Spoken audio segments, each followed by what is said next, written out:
minus 1 minute.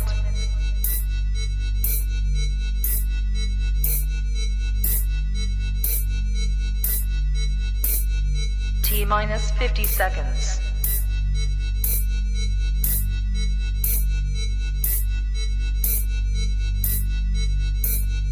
T minus 40 seconds.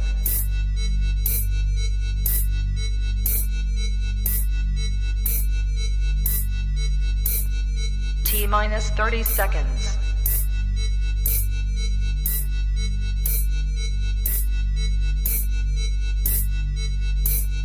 T minus 20 seconds.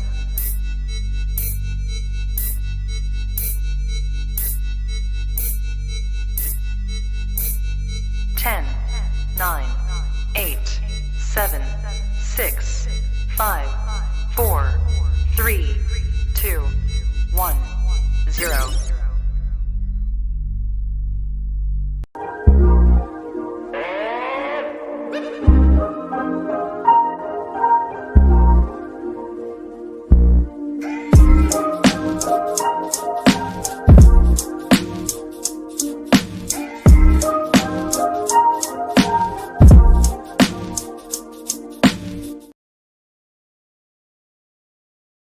Yo. Good evening, guys. Good evening. Yes, you can see me now. Good evening, guys. Good evening, guys. This is the weekend's prediction show. Okay, back again for another week run, and we're gonna go over the weekend game. So we got. Oh my gosh. Let me send a message. 1 second. 1 second. Yeah. So basically, what we'll be doing, we won't be talking about the Liverpool game because that's on Monday, but we'll be talking about the rest of the games, our predictions and so forth and everything, and then plus as well having a chat about Liverpool after we've done the predictions. Okay, so without no further ado, I'm gonna bring in my guest all the way from Northern Ireland, my good friend of the channel, and also a good friend of mine. Kieran's in the building. Kieran is in the building. Yo, big up, boys. Nice things. Easy, Kieran, easy. Got psychedelic scientist is in the building. Psychedelic scientist says, "What you saying, Roz? I hope you're well, bro. I am well, my friend. How you doing, psychedelic scientist? How you doing?" Ravi's in the building. Big up, UK's Uncle Phil, Uncle Rodz. Ravi's a savage in there. Man, Leeds United 1-0 up already, yeah? Fucking hell. Is it? Who they playing? Man United, Leeds are winning 1-0. So far, scored in the first minute. Jeez. Who's their manager now then? I don't have a clue, mate. All I know is the wee dude they have up front. Remember the wee guy, I can't remember his name, Gnonto or something? He's been turned off. Oh, yeah. Little black kid. Yeah, he scored. Yeah, he's quite good, you know. He is good, yeah. Good. He's good, all right. He's very good. Let me see something. Uncle Albert. I think Uncle Albert's coming in. Yeah. I think they're coming still. Let me send a message to him.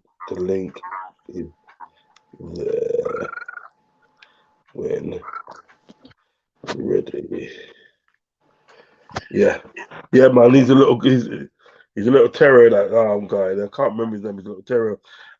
Big up Kieran as well. I'm good, thanks. Hoping Liverpool might start winning again one day. Yeah, big up. Yeah, big up. Leeds 1-0 up at Mo Trashford. Oh, stop. Jamal. Good him. That player's solid for sure, bro. That was a nice finish as well. Yeah, he's quality. Jamal, how you doing, sir? Jamal, how you doing?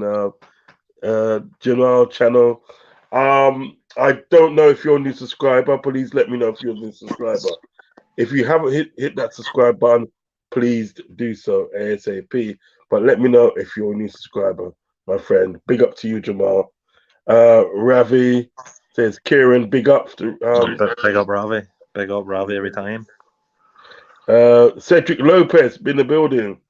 Big up. Big up Rods, can't stay, but wanted to give a like. Thank you very much, sir. I appreciate you.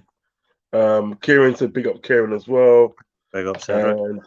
And I just got a feeling that was it West Ham might steal a win versus Chelsea. You never know. You never know. Anything's possible. Jamal says, yeah, I'm a new sub. Thank you very much, Jamal.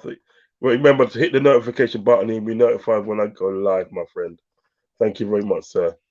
Jamal. Jamal says, see you on Coppage. Yeah, thank you very much, Jamal. Yeah, I've seen you on there as well, Jamal. Thank you very much. Ash says, Arthur, Jota, Bobby, Virgil, all close to being back. We got to try and stay positive and salvage the season. I'm hearing that. Some positive talk there. Right, so we're gonna get into this the prediction now. Do remember to like and subscribe, guys. Like and subscribe. If you already subscribed already, all you got to do is comment, share, and hit the notification button, and you'll be notified when I go live. But most of all, please hit that like button, okay? So let's get into the predictions of the day for the weekend. We're gonna get into it. Me and Kieran's gonna show it up. I mean, what you been up to today anyway, Jake Kieran? You been up to much today? I mean, I was busy, and then just as soon as I get in there, obviously, I missed your space on Twitter. You done a Twitter space, did you? Yeah, you know what it was? That the more time it was like a test out. I was just like testing it out to see how it is. You know what I mean? And to see how it works. So it's all right. It's not so bad. You know what I mean? I can't really complain. But I might do. Obviously, I'll do a proper one very soon. Do you know what I mean? Too many Chelsea fans on that Twitter for me, Rod. But to be fair, at the day, some of them were actually all right. You know what I mean? I know. I'm just saying. Twitter. I only joined it there. I joined Twitter. I joined it about a month ago, but I don't really know how to use it. Yeah, I hear you. I mean, it's all right. It's not too bad. Is Uncle Albert coming? Yes, I think he might be coming in. So hold tight for Albert. So right. Right. So the first game I want to talk about is West. I think it's West Ham versus Chelsea. That is the early kickoff on Saturday, 12:30. So over to you first. Obviously, you go first, and then obviously I will give my take in it as well. You know what I mean? Yeah. Yeah. So, what do you feel about the West Ham and Chelsea? Who's going to win, and why do you think they're going to win?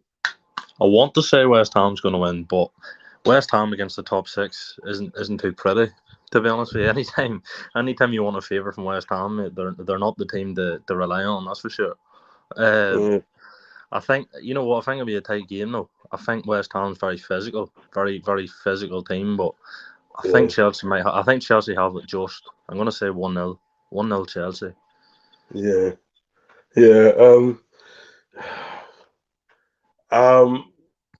West Ham are starting to me, and the West Ham are starting to get back some kind of form.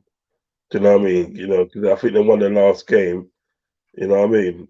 They're starting to get some kind of form. The only thing that I can think that probably might go in West Ham's favour is the fact that obviously Chelsea's bought a lot of players and stuff. Do you know what I mean? And they probably got a gel. Do you know what I mean? Gel together.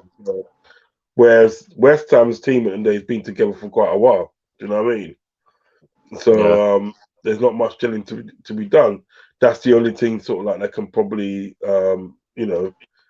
save them. But I think at the end of the day it might be I think it might be a draw, 1-1.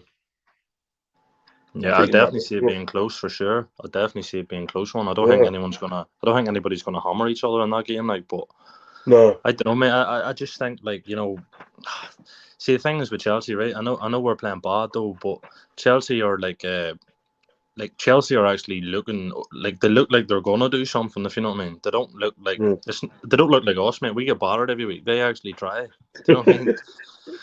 So at least they have that in their favour. It's peak, isn't it? It's peak, man. That's it. What I was gonna say. So, anybody else in the chat wants to give their input on West Ham and Chelsea can do so. Has said. Jamal has said Chelsea would need time to click. So I'm clicking. So I think will be a draw. So Jamal's going with a draw as well. So anybody else got anyone? I would take us then. Bloody hell, my thing just going off. I said that. Anybody else? Any other takers have got any views on the game of West Ham versus Chelsea on Saturday, which is an early kickoff. It's an early kickoff. So anybody got any anybody else got any sort of like views on that? Get your predictions in for West Ham versus Chelsea. You know what I mean? So we're gonna go on to the next game, and it is our favourite team, isn't it? It's Arsenal versus Brentford, and Arsenal are at home. What do you think, Kieran? You know what, right? I have to say, obviously, Everton. I didn't see that coming when Everton beat Arsenal. To be fair, but I don't know, mate. I just think there's something about this Arsenal team this season that's. I don't think they're going to let that happen twice in a week. Like, to be fair, they do have quality in that team. So does Brentford, though. So does Brentford. But for me, I'm going to say Arsenal 2-1. Be a good game, though. I think Arsenal will just about get it. They're just the quality, you know what I mean, in the end. That's what I think. They get it done. Yeah. I'm thinking the same way as you. I think at the end of the day, if there's one place at the end of the day that sort of like Arsenal should be strong, do you know what I mean? It should be at home. Do you know what I mean? And they did play well at home because they lost to Man United. Lost to Man United away from home, didn't they? 3-1, I think. 3-1 or 3-2. One of them. One of them was, I think, 3. I think it was 3-1 actually. I think. Something like that, anyway. So they lost away from home, but then they beat Man United when they come to their ground. Do you know what I mean? Yeah. So I think I'm gonna go with Jamal. Right? Jamal says, where is it? Hold on, the thing come up. Yeah, Jamal says 2-0 to Arsenal. 2-0 to Arsenal. So I think I'm gonna go with Jamal on this one. I think I see Arsenal sort of like, you know what I mean, coming out like a wounded animal. And actually just like sticking it on them still. The only thing is, though, I'll probably not too many teams keep clean sheets against Brentford. Brentford usually score against everybody, don't they? That's the only thing. They have got serious firepower. Yeah, but I don't know. I just don't see them. I know the thing is about Ivan Toney's out, isn't he? Is he still out? I think he's still out. Was he not playing last game? No. No, I don't think so. I think he's still out. Let me turn on the notification on this. Right. So yeah, I don't know. I mean, I'm going for 2-0. Going for 2-0. Going for 2-0. All right. Let's see what else we got here. Redbird goes. Redbird says 3-0 Arsenal. Okay. Indian Scouts are big up guys. He says. Yeah, man, big up Indian Scouts. Let's see. Ash says 1-1. Think this is where Arsenal starts to wobble. That is another thing, though, isn't it? Really, it is. You know, because usually this time of the season, Arsenal start to get shaky, don't they? Well, that is, if I'm not mistaken, Rodz, is that 2 losses on the bounce for Arsenal because they lost in the cup, didn't they, to Man City? Yes, they did. Yeah. So you never know. He might have a point. You know, he might have a point. Yeah, I'm thinking. I'm going to pose a question after we've done this prediction and for that. Remember, I've got to pose a question to you. I'm going to get your view on it as well. Yes. Yes, he's still out. Ivan Toney's still out. Oh, I didn't even know he was out, mate. Well, that's a game change. That's Brentford's whole attack there gone. Like, so probably in that case, it probably is 2-0. But I don't know. Yeah. I think Arsenal win anyway, for sure. Yeah. Okay, so we covered that one, and we're gonna go for Crystal Palace Brighton. Oh, that's a good game. That's a good game, now. Palace at home, yeah. Yeah, I do believe so.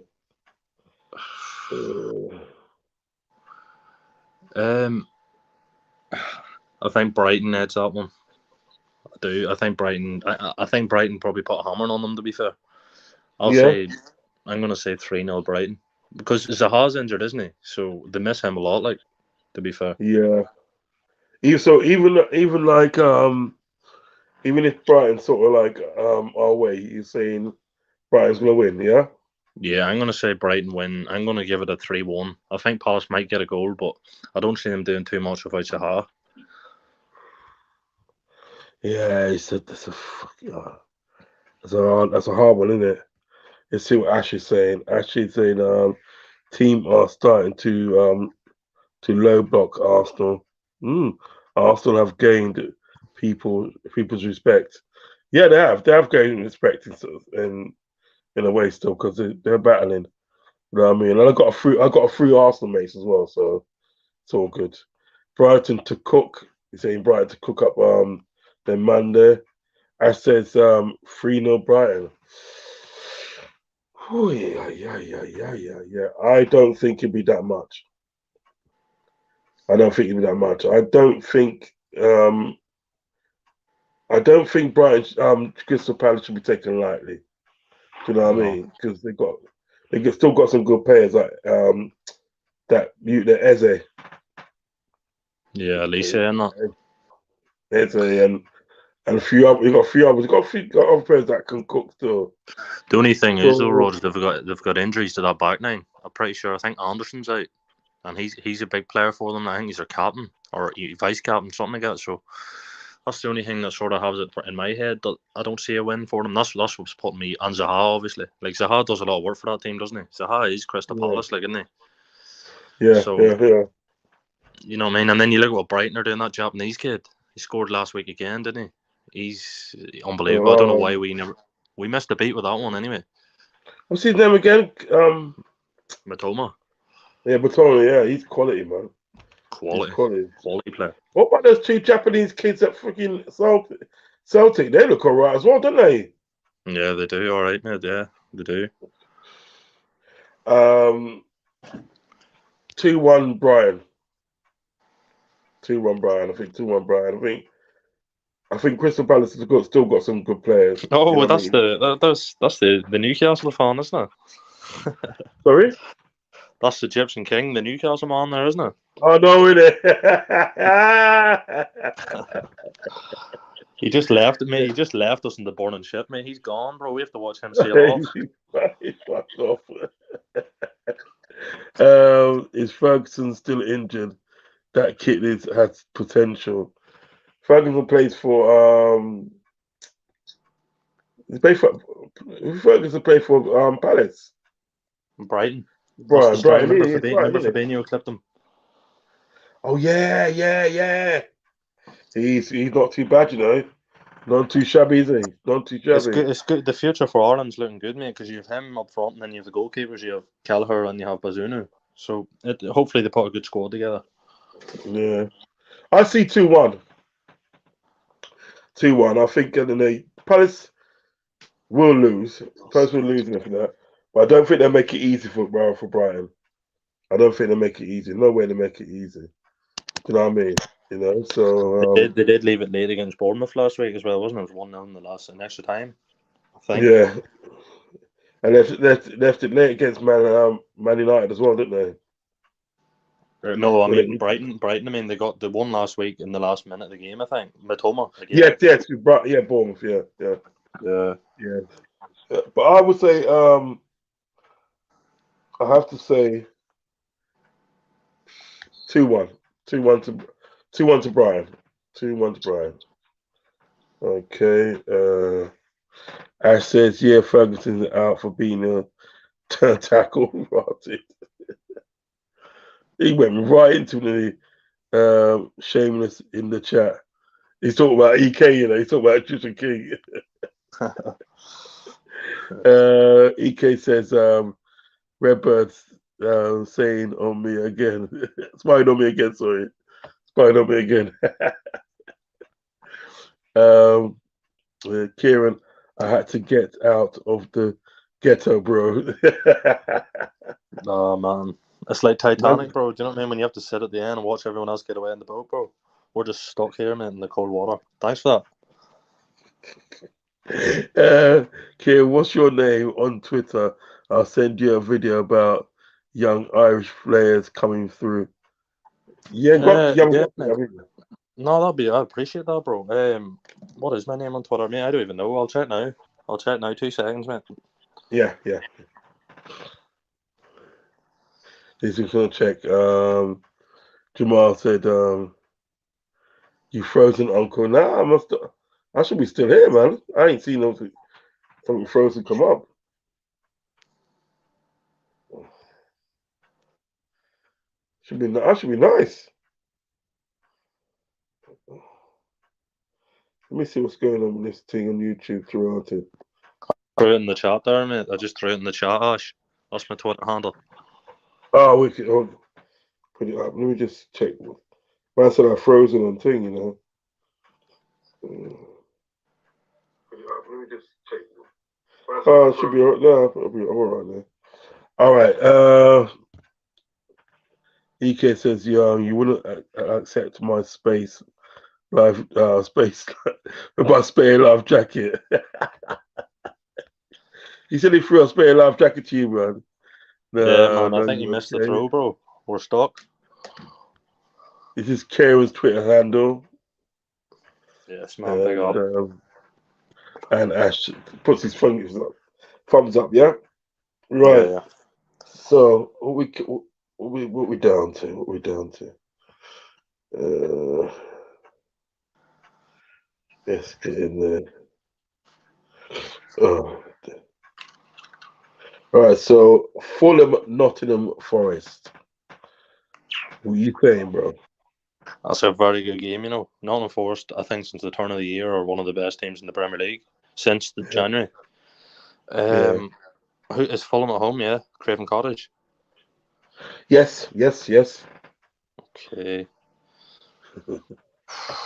You know what? I'm gonna stick my neck out here. I'm gonna say 1-1 because I tell you why that Morgan Gibbs White it looks a baller. He definitely does. He looks absolutely unbelievable. They obviously got that goalkeeper from PSG as well, that Navas. Okay. Oh yeah, they haven't they? Yeah. Yeah, but then They're cooking now, aren't they? Yeah, they are. But then you have Mitrovic, don't you? Who just scores for fun. But for me, I think I'll be a 1-1. I think it'll be a good game, you know. Definitely. Yeah. I might watch that, you know. I might watch that. I might watch that still. You know what I mean? So you're saying 1-1? Yeah, 1-1 for me, yeah. I think Fulham 1-0. You think so, yeah? Fulham 1-0, yeah. They got that guy in there, Paulinho, in midfield. He looks all right, you know. He looks good, Paulinho. He does. The Portuguese guy. Yeah, he does. Yeah. Right. He looks good, you know. He looks really good. You know what I mean? Mitrovic as well, man. He's unbelievable. Yeah. And like, as I said, Mitrovic, once you get good service at the day to Mitrovic, yeah, you're cooking. Oh, you're getting goals all day long. If you put that ball in the box and he gets a chance, it's a goal. Unless it's a penalty, because he can't hit penalties for some reason. But other than that, bro, he's putting in the net, like, for sure. Unbelievable. Oh yeah. I remember when he used to play for Newcastle, didn't he? Yeah, and he used to be a walking red card, didn't he? It was, wasn't it? Oh gosh. Ash says I sent it over to you, Kieran. I appreciate that, Ash, bro. I'll get a look after the stream. Good. Fulham are balling, to be honest. Yeah, that's I'm confident you get that. They're looking a good side, man. I tipped them obviously to stay in the Premiership. They're gonna stay up. Even the right back, John or Rodz, Tete, right? We seen with that Ukrainian guy from Chelsea, Dondos, mate. He that Tete guy kept him quiet all half, and he got hooked. That Mudryk guy, I think he got hooked off at half time, didn't he? When Chelsea played Fulham, right? Yeah, Very underrated team, Fulham. That's what I'm trying to say. So I take them 1-0. Jamal says 1-0 to Fulham. EK says Tony Khan is turning Fulham into a powerhouse. Yeah, that's right, John. Did you know that, Rodz? The wrestling promoter, he owns Fulham. It's crazy. Right. Yeah, he owns Fulham. He's doing well, though. He's trying to bring wrestling over and do a show in Craven Cottage, I think, which would be pretty good for that company, to be fair. Yeah, for real. Good exposure for them. He's doing well with them, isn't he? Really, he's doing well. He is doing very well. He's identifying. See what is it? He's got a good scout system, and he's identifying the right players. You know what I mean? And remember as well, Rose, we took probably one of the best players last season, Carvalho, and they're still cooking. Exactly. I think Carvalho is a number 10 all day long, mate. I'm telling you. If Carvalho was still at Fulham in that 10, I think he'd be cooking right now, for sure. Yeah. Remember he cooked Virgil. Yeah, he did, didn't he? That one, Tete guy, cooked Virgil, didn't he? No, Mitrovic, mate. Remember he gave the penalty away? Van Dijk struck his leg out and caught him, didn't he? It was the opening day. Well, the first game, innit? Yeah. I was in freaking. I watched that when I was in France, man. I was in France, and I watched it on one of the streams, and I said, "What is going on here?" You know what? We didn't start off on the right foot at all, did we? Like, do you know why I said Tete? Why? Because I'm trying fast to forget about that game because that game was a shit show. Do you know what I mean? That game was rough, bro. That was you need to be starting off. Ever since that game, mate, we haven't looked at it at all, have we? No, we haven't. Ash says 2-0 to Fulham. Feeling that. And EK says Tony Khan is a serial winner. He has the Jacksonville Jaguars playing Unreal also. Okay. Also, you're right. Okay, he seems to be a big. He's a big guy on the scene now, Tony Khan, then in America. Yeah. Fair play to him, but at least some Americans have ambition anyway. Yeah, do you know what I mean? I mean, you know what, right? I was watching Coppers the other night. This is obviously a sidetrack, really. Do you know what I mean? For what we're saying, segue from it. I was watching Coppers the other night, and he was obviously Cal was talking about owners and so forth, and he basically at the day, yes, man, lovely. Basically, at the day, sort of like he was saying about owners, potential owners coming in, and he's saying that we shouldn't really sort of like discard the fact of American being owned by Americans again. You know what I mean? Because he's not saying that everybody's not the same, and sort of like they've got top boilers coming and done, and so yeah, forth. no, I seen that as well. Actually, I know what you're talking about. He's right too. He is right because just because we have it, we think they're all like that. No, I understand that. To be fair. Yeah, I do understand that, but my rebuttal to that, because at the end of the day, right? You know, Cal's a good friend of mine. I love Cal. He's a good friend of mine. Yeah. Do you know what I mean? The rebuttal to that is that we've had 2 American owners and it hasn't gone right. Yeah. Do you know what I mean? So, you know, we had George Gillette, the Hicks brothers. I won't say brothers because they all thought the same. George Gillette and Tom Hicks, was it Tom Hicks? You know what I mean? Yeah. You had them in the day, right? That was mugging us off, from that. And I'm not being funny. These guys at the day seem to be doing kind of like round about the same thing. Do you know what I mean? Feeding us lies at the end of the day just to get themselves out of like hot water, meaning obviously the transfer window, and then and then feed us more lies and tell us that we're gonna buy this player and that player, and then they at the end in summer and stuff, and they will go and get one player and then that's it. Do you know what I mean? It's just been a catalog of lies, and we've been bamboozled. Do you know what I mean? So what I'm saying today it's like you said in the group chat, Rod, isn't it? We've been bamboozled again, like. Yeah, we have. We've been bamboozled again. We have, Because at the end of the day, well, I don't think at the end of the day, unless something major happens, this is my take on it. And obviously, the sale of Liverpool and so forth. Yeah, I don't think until something really major happens, yeah, that they will sell. I'm talking about protesters and stuff like that. Then they'll probably sell. But what they do in that, when a transfer window comes round, Kieran, they always spin us some lies and sort of like hoodwink us Yeah. until the transfer window's closed and everything that, and then they go back to normal. They get back to their fucked up selves. Do you know what I mean? Do you understand Yeah. what I'm getting at? You know, when the Yeah. transfer window sort of like when the transfer in we had a summer transfer window. They knew at the day they were supposed to go and get a midfielder. Knew and they're supposed to treat that midfielder for that. Yeah, they didn't do that. Do you know what I mean? And then they started spinning slides about this is we're not going to buy anybody else. That's us done, and we ain't got the money and blah blah blah. You know what I mean? And then you go and get like Arthur because Henderson goes down. Do you know what I mean? Yeah. And then you go and get Gakpo because you know that Man United's trying to get him, so you're trying to make all the fans be like, yeah, we won over Man United, and we didn't really, mate, because we're fucking 8 positions below them. Do you know what I mean? So Exactly. that smoke screen didn't work with me anyway. Now, when you look at the whole scenario of it, we've been bamboozled, Kieran. Yeah, well, We've been bamboozled. We've been literally taken as you know what they say. They're taking us for saps. yeah, they They're are, taking us for saps. and they don't must think care. that They don't really care either. they don't care. They literally think at the day like we as Liverpool fans are a bunch of saps, Yeah, and we can feed them. We can feed the saps anything.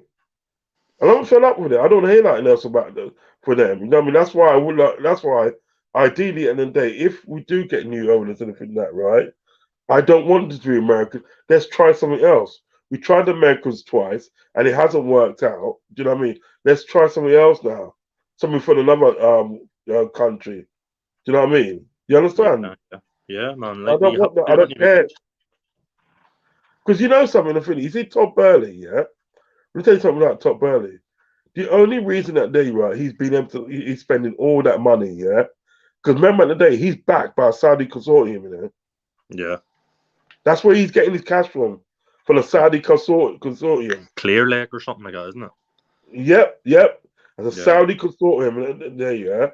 If the money at the day was coming from him, and for that, do you think he'd be buying this person, that person? No, I wouldn't, bro. Well, I don't There you think so go. anyway. Yeah. There No, you true. go. The only reason the Glazers at the end of the day are buying this person, that person, right? Look how long the Glazers have been with Man United. And look at the debt they're in, bro. They're pulling that money out of the club. Exactly. Yeah. Do you know what I mean? No. Anyway, Even the Arsenal owners, bro. I know they've spent a bit in recent times, bro. But I mean, how many protests did that take? Because they weren't great owners for a while either. The Cronkies. yeah. Well, the Cronkies at the end of the day, yeah, they weren't great owners, but then they start to back up their ideas. They start to say, let's back up our ideas, and It took protest after protest, though, didn't it? Yeah, of course it did, and that's what we got to do. Yeah, exactly. We cannot be so fickle at the end of the day and believing in the day. So like we go to bed and everything like that, right? And it'll be all right in the morning. Go to bed with a cup of tea, a cup of cocoa, some marshmallows, and it'll be all right in the morning. Do you know what I mean, Kieran? Ain't gonna Yeah, no, happen, man. no, it's true, bro. It's even like another few of the guys said as well on different channels, mate. Like the guys you've just mentioned. You know what I mean? They say like John Henry put the season ticket prices up a bit, didn't he? Not recently, but the last time. And bro, what happened? They were all sold out within how long? So is anything really going to change, mate? Because that just sends a message to him saying, well, if I'm raising the prices and people are still buying them, then obviously I'm going to keep doing it, isn't it? Do you know what I mean? It's common sense, really. So until people actually do something about it, nothing's really going to change. I don't think. Of course, something's going to change. You know what I mean? And you listen. At the end of the day, what we need at the end of the day. That's what I'm trying to say. And everything there is this. Ideally, what should have happened in the day in February? If at the end of February, yeah, we don't see anything, a major decision coming with the club and everything that in the centre club, we need to start protesting. no one is the nice guy anymore. Yeah, we need to start protesting. But you know, and I know that's not going to happen, is it? No, it's not going to happen. But I will say one thing, Rodz. On Sky Sports News earlier, the one of the journalists on there was talking about Qatari's interest in Liverpool, and that's a good sign because that's the first time I've heard them actually mention it. But it's been all over Twitter now for a while. Let's see what happens. What's that? The Qatar interest in Liverpool, the Qataris. Yeah, but you know what it is, Kieran. Yeah, just ain't seen nothing. You just ain't see. We're just not seeing any major decision being made. Well, Sky Sports News did say today, Rodz, that there is interest there, but it's only interest, isn't it? There's no actual bids that we know of, anyway. EK says legend has it, Hicks and Gillette shovel us to the ground. He's such an idiot, you know. You're right, Uncle. Facts. Let's look at that. Let's see what else we got here. EK says Red, but you got to keep your eyes open in this game. Facts.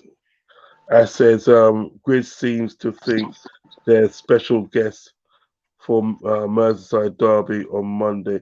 Hopefully, true. Okay. Let's see. Could have got. Was it on?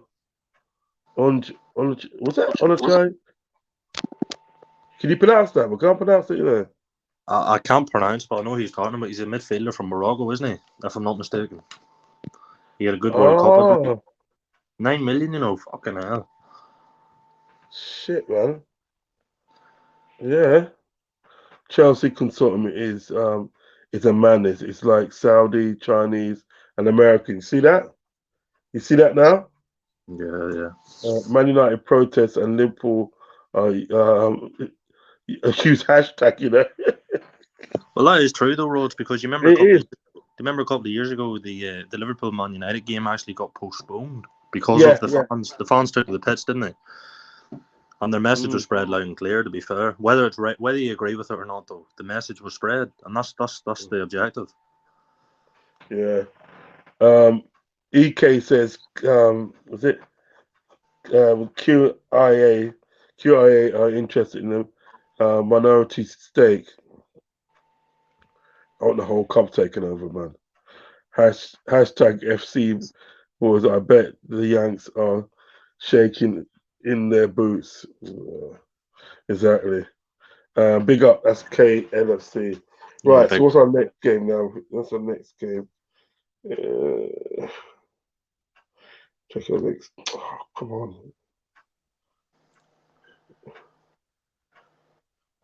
Next game is Leicester versus Tottenham. Leicester at home. What you saying, Kieran? Man, see these two teams here, bro. You don't know what you're going to get, mate. You don't know what you're going to get from either side. You seen Tottenham go and beat City and didn't even concede a goal, and then you see Leicester. They were losing 2-1 to Villa, and they came back and won. Was it 4-2 or something? Crazy. Yeah, it's difficult to predict, but who's at home? Leicester. Is that Leicester? Yeah, it's at Leicester. Okay. You know what?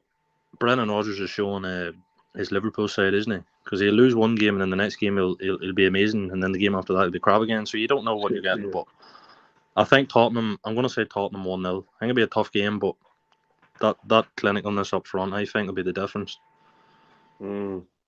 So, what do you think of Brendan Rodgers as a manager? What do you think of him? I think he's brilliant for his first 2 or 3 years, bro. And then after that, his philosophy seems to wear out or something. Because he always seems to dimmer the longer it goes on. At the start, like when he first comes in, he seems to do a good job. I mean, he did win the FA Cup for Leicester, to be fair. Yeah. And he almost won us our Premier League, but it's hard to judge, mate. Like, you have to say, right, Leicester haven't really backed Brendan Rodgers, have they? Because they lost Fofana for 75 million, and they didn't even bring anybody in. I think they got that guy they brought in our top scorer, Woyes Vest, whatever you call him. He's Liverpool's top scorer this year, so they brought him in, and they brought in. Who is it? What's his name? You know the guy who scored the 2 own goals against. Remember the guy he scored for us. Oh yeah. That's our so we signed our top scorer this year, right?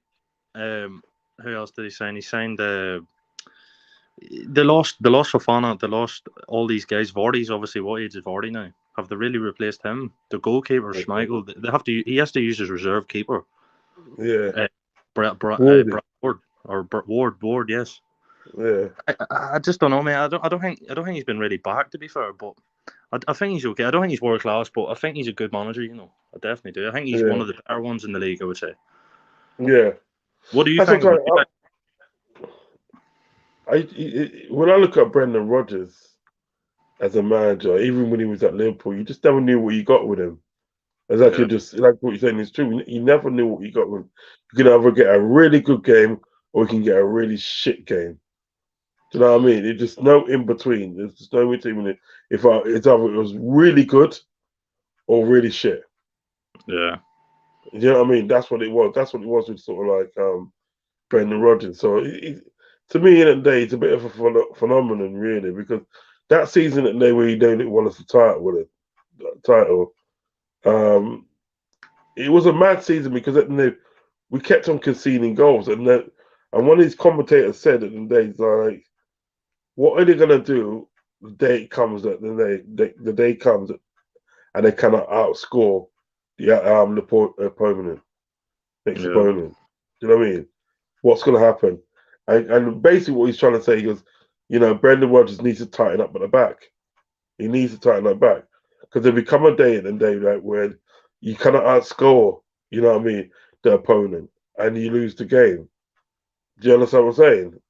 Yeah. So even at Leicester, that's been the story at Leicester as well, because I believe, if I'm not mistaken, Rodz, I think they've conceded the most from set pieces in the last year or so. So he just doesn't really. He does play very good football, but mate, they're very, very, very slack at the back, and all Rodgers teams have been like that, to be fair. Yeah, I think at the end of the day, if he kind of like said, right, you know what I'll do? I'm gonna build from the back, and obviously go on from there. I think he'd be a good sort of like manager, but he doesn't. To me, at the end of the day, he just don't seem to build from the back. He just like he concedes far too many goals for me. Yeah, you know what I mean? And when he had that strike force of front three of Sturridge, Suarez, and Coutinho, when he had them mans there and everything that, right, he was all right. He used to think he was all right because we can go out and bang 3 or 4 goals. Do you know what I mean? So what if we go 1-0 down? I know in my team we could go out and score 3 or 4 goals and stuff, and then we win the game. What about when we played Cardiff and everything that, and they was winning 2-0 and everything that, and we come back and beat them 6-2? Do you know what I mean? Yeah, shit like that. But you can't. There's definitely no longevity in that type, because you seen with that Crystal Palace game that time. We were like 2 or 3-0 up, weren't we? And it ended 3-3. Yeah, exactly. That's what I'm trying to say. It comes to a situation where you cannot outscore the opponent. What are you gonna do then? You know what I mean? And he never at the end of the day sort of like had a plan B as far as I'm concerned. He was just like, let's go out and fucking score. That's what it was. That's the thing. I mean, it doesn't matter what type of quality you have up front, though. Somewhere along the line, if you're going to win a title, you're going to have to rely on your back line, aren't you? So yeah, I don't think we could never have done that under Rodgers. Like, no. Sometimes at the day you're gonna have to just get down on the trenches and everything that and defend. You know what I mean? Just get down the trenches and defend. And Rodgers, to me at the day, Rodgers ain't got that sort of mentality. He's got like that attacking mentality, isn't he? Yeah. You know what I mean? Right. What you going? What are you saying for that? I'm going to say 1-0 Spurs.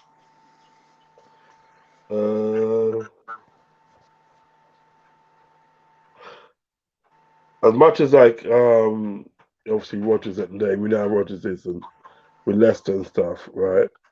One thing gets me. Hold on, I've got to bring this guy in. Glasgow John. Glasgow John's in the building, man. No. Big up, guys. Big up, bro. Big up. You cheating bastard. What's going on? Bastard. Not too bad, mate. How's things? Wow, boy, good to hear from you, bro. I ain't heard from you for a couple of days still, so good to hear from you. Well, I see you in the chat still, but I haven't spoke to you for a couple of days still. Everything okay? Nah, everything's cool, mate. Everything's cool. Cool. Before I ask you anything now, right? Before I ask you the questions, let me zip through some of these comments. Yeah, let me zip through some of these comments. Right, Liverpool 12th man says, "What's good? Anfield Uncle Rodz, you never walk on." Well, I'm good, brother. I'm good. Hope you're well as well, my friend. Hope you are well. EK says, Leicester is like Wendy's and Spurs is like Popeye's chicken, both shit. What's sake? No consistency for Spurs and Leicester City at home 1-1. Yeah, I'll take that. So just keep going. Redbird said, "EK, what a bloke. Was it? What a black heart you've got. You still time to return to the light. Oops, I mean red." Oh, EK's abandoned ship now, John. He's gone to Newcastle. Thank you, Sacks. I mean, all right. Redbird, no chance. I'm happy where I am, thank you. He'll be back, won't he, Kieran? He'll be back. Yeah, you have to come back, bro. You can't leave us to die like this. You know what I mean? We need to be in this together, bro. Yeah, in a few minutes. Newcastle are swine bags. It's not that.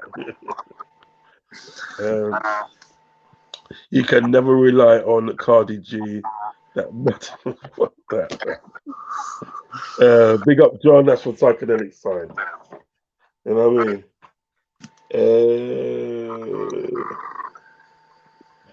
All right, so we're gonna have Southampton versus Wolves. I'll take this one first, and I'll come to you. Southampton versus Wolves. I'm gonna go a draw for that one. I'm saying a draw for that one. I think Wolves last season, and they were not last season. Wolves last week was lucky to beat us last week. Really, I think in the day Wolves at the day are literally playing a poor side. You know what I mean? A poor Liverpool side. You know what I mean? And that's made us be able to sort of beat us. But I think Southampton would be a tougher test for them still. Do you know what I mean? Will be a tougher test. John, what's your thoughts on Leicester versus Tottenham? What do you think of that?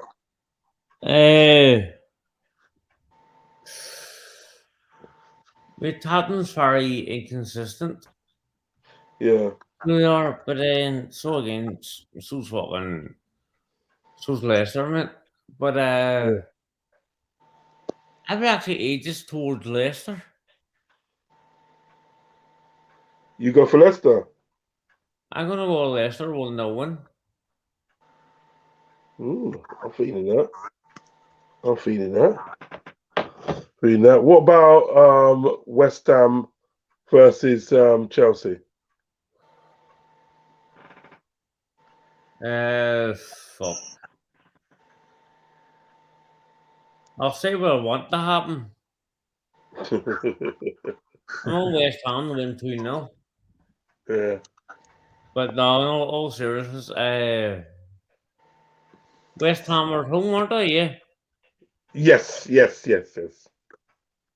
But I'm gonna go a draw. Okay, what 1-1? I'm gonna go 1 each. Okay, I mean that. Arsenal versus Brentford. That's gonna be 3-0 Arsenal. 3-0 Arsenal. Well, Yeah. Okay. I hear you. Psychedelic Scientist says, "Big up, John." Big up, psychedelic. Yeah. Fulham versus. Let me see. Who's Fulham playing again, Kieran? Fulham. Who are they playing, brother? Nottingham Forest. Yeah, Forest. Fulham versus Forest. John. 2-0 Fulham. Yeah, I was going for that as well, my friend. 2-0 Fulham and Crystal Palace versus Brighton. I'm gonna go 2-2. 2-2. Oh yeah, I can go for that. I can go for that. Go for that. Kieran, Southampton versus Wolves. You know what? I have to say, right? Southampton's business in January, very, very, very good. But the team they have at the moment isn't gelling just now. But I do think it'll click some stage.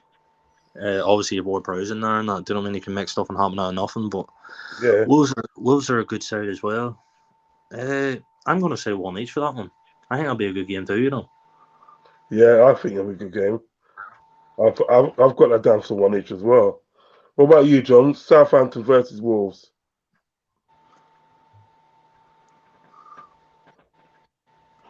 Oh, fuck. I think Southampton's going to give Wolves a better game than we did. And for that reason, I'm going to go 1 each. 1 each. 1 each. Okay. Have that. Anybody else? Anybody in the group? These things to say? No. Right. So we're going for Bournemouth in the late kickoff. Bournemouth versus Newcastle. Late kickoff, 5:30 on Saturday. Bournemouth Newcastle. Yeah. I'll come to you first, John. That's going to be an easy win for Newcastle, to be honest with you, mate. I Yeah. don't see it being anything other than a 2-0 win to Newcastle. Yeah, Karen. No, 2-0 win. 2-0 win. Newcastle's on fucking good form. Yeah. They are. They've been an excellent start to the season, and they don't seem as if they're going to stop. You can't. Put it this way, you can't ignore that. You cannot ignore that. What are you saying, Kieran? I actually think it'll be a difficult game, you know, because last week West Ham got a draw off them as well. Do you know what I mean? And I kind of seen that one coming because Bruno Guimaraes is suspended still, and I think he's a big miss. Be a big miss for any team, to be fair, but I do think Newcastle will still win the game though. I'm going to say 2-1 Newcastle because Bournemouth are fighting for their life. You know what I mean? They'll have to bring it. Yeah. I hear that. Liverpool 12 man says what's good Anfield Uncle Rodz. Oh, I read that one. I think I don't remember. I read this one. Yeah, I've read that one. I've read that one. The fuck. Yeah, I think we're all down here. Oh yeah. Ravi says United have been awful, missing chances. Is it still 1-0 to Leeds? Yeah. Yeah. Spurs will do well against a City, but we support against a so-called lesser team. Yeah, I can see that happening myself, you know. Liverpool 12 man says, John, big up, turn your cam on so I can see you. What kit you have today? I would, mate, but my camera's not great on my laptop. I'm wearing the green Liverpool away top. Yeah. You got bare tops today, Johnny. John's got bare tops. I do, mate. A few. Johan says, big up to all of you. Keep up the good work from a regular viewer. Big up, Johan. Big up. EK says, Newcastle 7-0 win, you know. Gary says IKEA draw Arsenal, Brentford. Scene. EK says 7-0. Doug's in the house. How you doing, Dougie? How's it going, Doug? You fucking cheating Scottish bastard.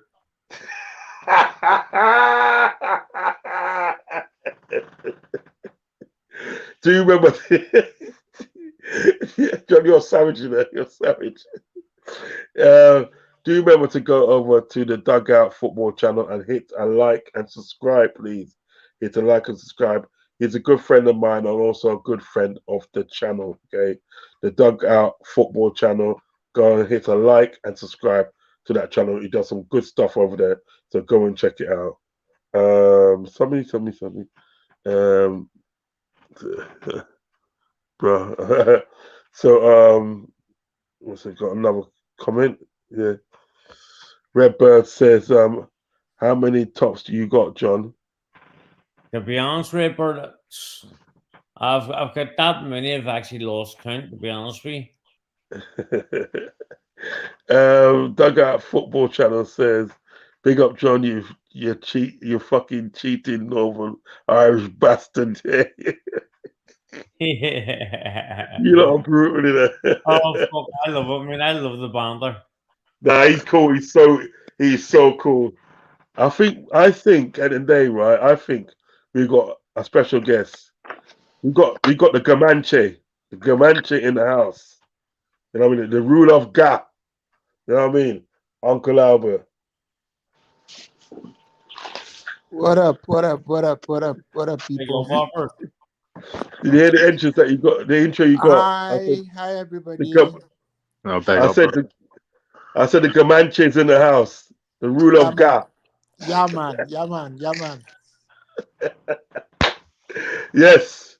So I'm gonna quickly go through some games with you.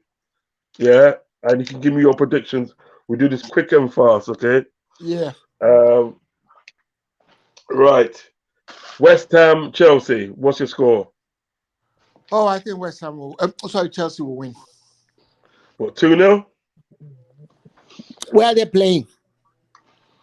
They're away from home, so they will be sort of. It will be a draw. Chelsea, they'll draw. It will be a 0-0 draw. 0-0 draw. All right. Arsenal, Brentford. Well, man, that's tough. But I'm tipping Brentford. Brentford? Mm-hmm. Care to give me a score prediction? I'll say 2-1. 2-1 to Brentford. Okay. Crystal Palace, Brighton. Oh, Brighton wins. And they win big. Score prediction? 3-0. 3-0 Brighton. Fulham, Nottingham Forest. Fulham, what's the score? 2-0. 2-0 to Fulham. Cool. Hold on. Leicester versus Tottenham. Oh, that's a tricky one. I think Leicester will win. Leicester win. By how many goals? I see a 1-0 win. 1-0 win. Cool. No, actually, let me correct it. I see a 2-1 win. 2-1 win. Cool. Yeah. Southampton versus Wolves. That's another tricky one, but I think Southampton are due a win sometime, but I think they'll lose. They'll lose to Wolves. They'll lose. What, 2-1 or 2-0? 2-0. 2-0. Okay. Last one of the day. Bournemouth versus Newcastle. That's another tricky one. I think it will be a draw. It will be another 0-0 draw. Sure. Okay. Mm-hmm. Okay. Let me read out some of these comments before I go back onto the predictions. Jamal Challo says, "Big up Uncle Albert." Big up Jamal. How you doing? Redbird says you could have a car boot sale with your shirts and buy us a decent player. I think that was to you, John. EK Probably Redbird good, you know. See the similar. probably could buy a minor stake in Liverpool, now, EK. Redbird said 2-0 Fulham 2-0 up. Is Fulham playing tonight as well? Yeah, I think they're playing FA Cup replay. Sunderland. Yeah, they're 2-0 up. Fulham 2-0 up. They're Psychedelic playing scientist. Sunderland. Cool. Psychedelic scientist says, big up Albert. Big up Psycho. Big up Psycho. Yeah, right. So now we go on to Sunday. No. Hold on. Here we go. 12th of February, Sunday. We've got two games on Sunday. Leeds and Man United. I will come to Albert first. Well, the way they're going, could be a long afternoon for Man U at Leeds, because they're already down 1-0 at Old Trafford, and I'm just hoping against hope that they lose. Yeah. Today I'm a Leeds supporter, man. If they lose today, they'll lose at Elland Road. They'll probably lose by another 1-0. Cool. Because the Leeds players are fired up. I don't think they are happy about losing Jesse Marsh. No, they're not. I don't think they are, no. I don't think they are. John, what's your prediction, mate? United Leeds. Leeds United and Man United on Sunday.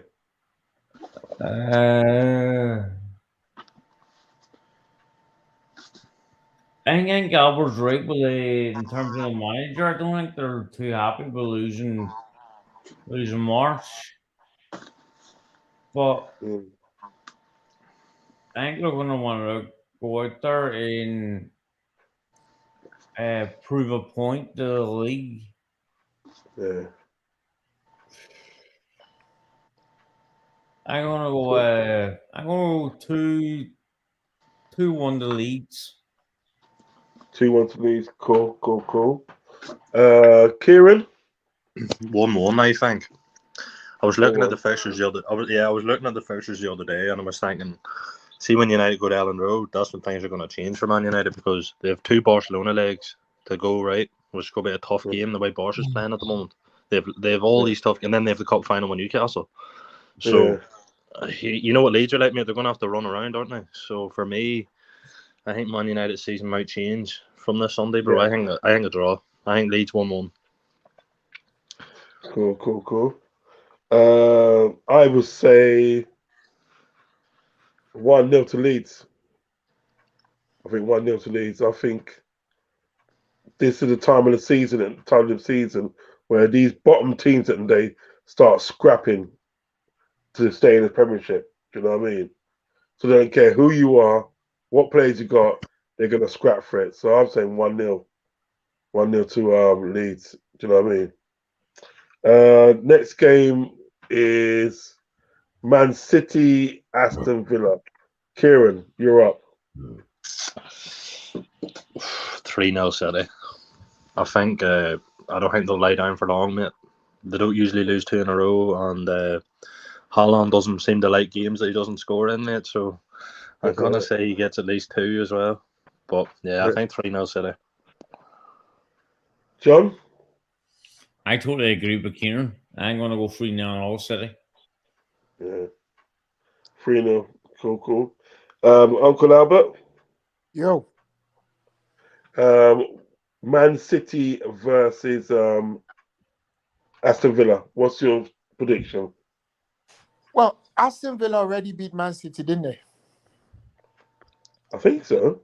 I think it was a draw. No, it was a draw, wasn't it? It was a draw. Under Gerrard, wasn't it? Under Gerrard. Yeah, it was a draw. Yeah, it was a draw. Yeah. So and they have a better coach now. It's not going to be easy. I see a draw. I see it like a 2-2 draw. And when those when those Aston Villa forwards are on song, they are very difficult to deal with. That what's his name? The Jamaican guy. What's his name? Liam Bailey. Oh, I know you're talking about. Leon Bailey. Liam Bailey, yeah. He's one hell of a player, man. One Yeah, hell of a player. He's And looking a real player under Emery, to be fair, yeah. yeah, he's one hell of a footballer. I like him. I really, really like him. You know, you saw the reaction when he missed the last minute sitter, how he was in tears. He came back the next game and he slammed 2 goals like in the first half. He's a good player. He So- scored in that draw as well against City. It was a lovely goal as well. Exactly. He's a Yeah. good player. He's a He good is a player. good player. Very And good he caused us a lot of problems. When we played them, he caused us a lot of problems. So I see them the way, you know, the cheats are playing these days. Who knows? They can't cheat anymore. So who knows what's gonna happen? I see that match ending in a draw. I want Leeds to go down. To go down there. City is a shithole. Okay. Ain't Well, that bad, man. Let I'll them be go telling down you. after they've beaten Man United twice. Yes. Yeah. So that concludes sort of like the prediction. So we've got time to talk about a few other things that's on our mind. You're not doing our game, Rods, no. I don't Who? blame you. I'm glad you're not talking about our game, mate. You're not gonna depress us. We got away with that. We got away with that because it's not on the weekend. Well, it's on Monday. Thankfully. Yeah, it's on Monday. But you know what it is? But You know what it is? don't have to talk about the Liverpool game. No, we can move on. No, I was just wondering. You know it is, yeah. So all unanimous on that. Let's move on. What it is at the day, right? I was looking at something today, and you know, about Liverpool and such. You know what I mean? Obviously, ownership and so forth, and everything. And I come to the distinct opinion at the end of the day that we have been bamboozled, yeah, hoodwinked by FSG. As fans, we have been hoodwinked. You know what I mean? Me and Kim was chatting a little bit off before we come on, obviously live and stuff. Yeah, and what to me at the day, FSG have just taken us fans at the day for a bunch of saps. That's what they've done. They've taken us for a bunch of saps. They just fed us what they want to feed us and that, yeah, and say like we're feeding that for the time being, yeah, and they were like concentrate on that and everything that, right, and then we could do what we're doing, and like take more money at the club, and not do what we said we're gonna do. They've done that for about 4 to 5 years now. They always promise us that this is gonna happen, promise that that's gonna happen, and it don't happen. Yeah, even with this takeover and everything, that takeover business, I don't think this takeover is gonna happen. I don't think it's gonna happen. But we've been hoodwinked into believing at the end of the day, sort of like it is gonna happen. Do you know what I mean? So, Kieran, I'll come to you first and everything else. What's your thoughts on it? Yeah, absolutely. We've been hoodwinked, bro. Do you know what I mean? We have been for years, mate. It started, right? I'll tell you when it started. Well, it started before this, but when I remember is when we signed that night deal and everyone was saying Mbappe 2020, and then it was Mbappe 2021, and then it was Mbappe 2022, and then it was Bellingham 2023, mate. The list goes on and on, bro. Do you know what I mean? And we're not seeing any of them, to be fair. So if you ask me, mate, if I was keeping it short and sweet, mate, I think that I think they do a good job of pulling the wool over people's eyes, and you know what I mean. I don't think they're going to pull the wool over people's eyes much longer. But I don't know what you boys think. No, I totally agree, Kieran. But I still fully believe this club is up for sale, and the club will be sold. There's too much talk about the Qataris at the moment in time for it not to be true. It's also now been mentioned on Sky Sports, so that gives it even more legs and credibility. 2-0 Leeds. Hey, Leeds are up 2-0. Yeah, 2-0. Go on, carry on, John. Leeds are up 2-0, and guess what?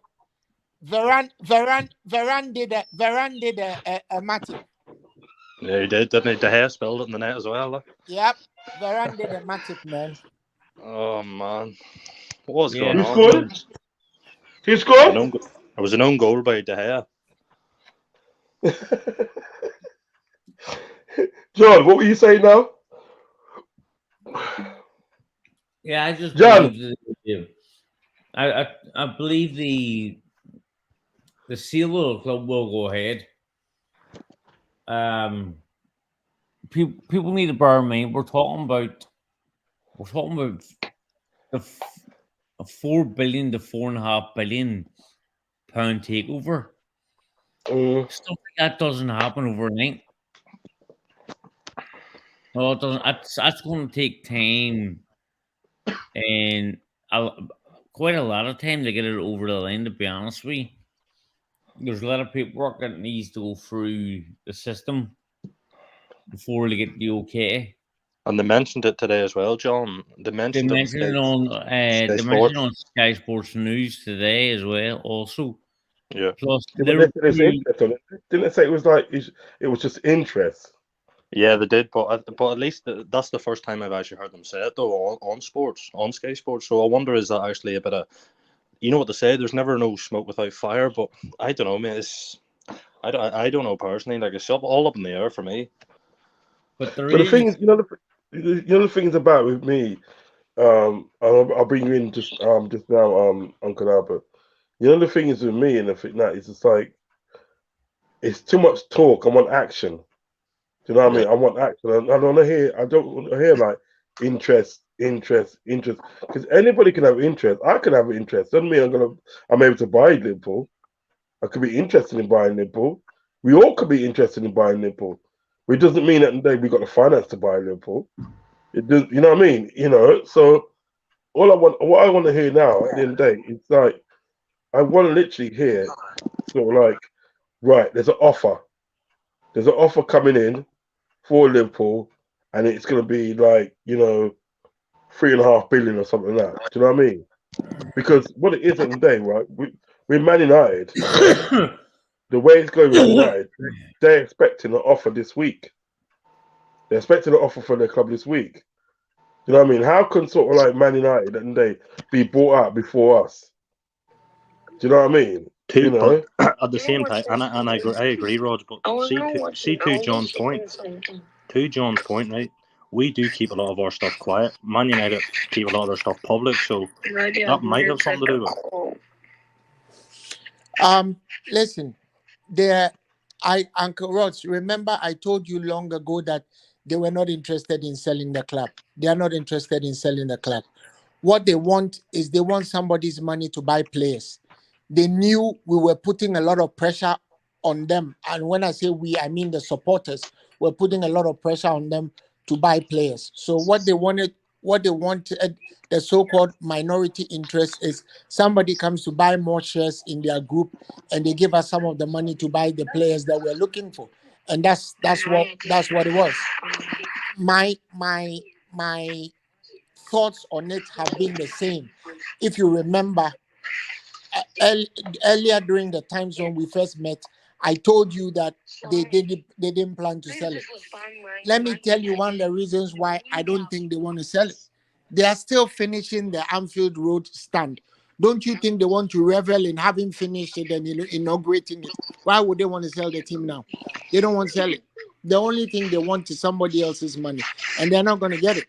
And I remember highlighting it on the WhatsApp group that Everton is for sale, Manchester United is for sale. That means it's going to be difficult for us to get the kind of investment they're looking for, and that's exactly where they are now. So they don't plan to sell it. So nobody should be putting out the welcome tray for any new owners. It's not going to happen right now. That's what I'm saying. That's what I'm saying. In effect, of the day, it's like we've been spun a lie again. You know what I mean? We spun a lie again. I don't think at the end of the day. I think what you're saying at the end of the day, Albert, is I believe that. I think that is true.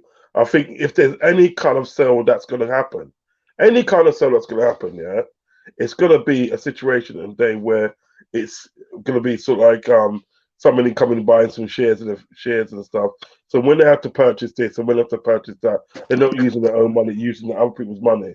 Do you know what I mean? You understand what I'm saying? So initially in the day, we're gonna be left behind again, like always, left behind again. And like I want to know really, let's say for instance, they sort of like the club doesn't get sold and everything that, right? What does this mean for Liverpool, Kieran? What does this mean? Well, I'll tell you what it means, right? Because I was just about to ask you there now, right? How much would you say roughly? I want just estimate, just take an estimate. How much do you think FSG make out of Liverpool every year?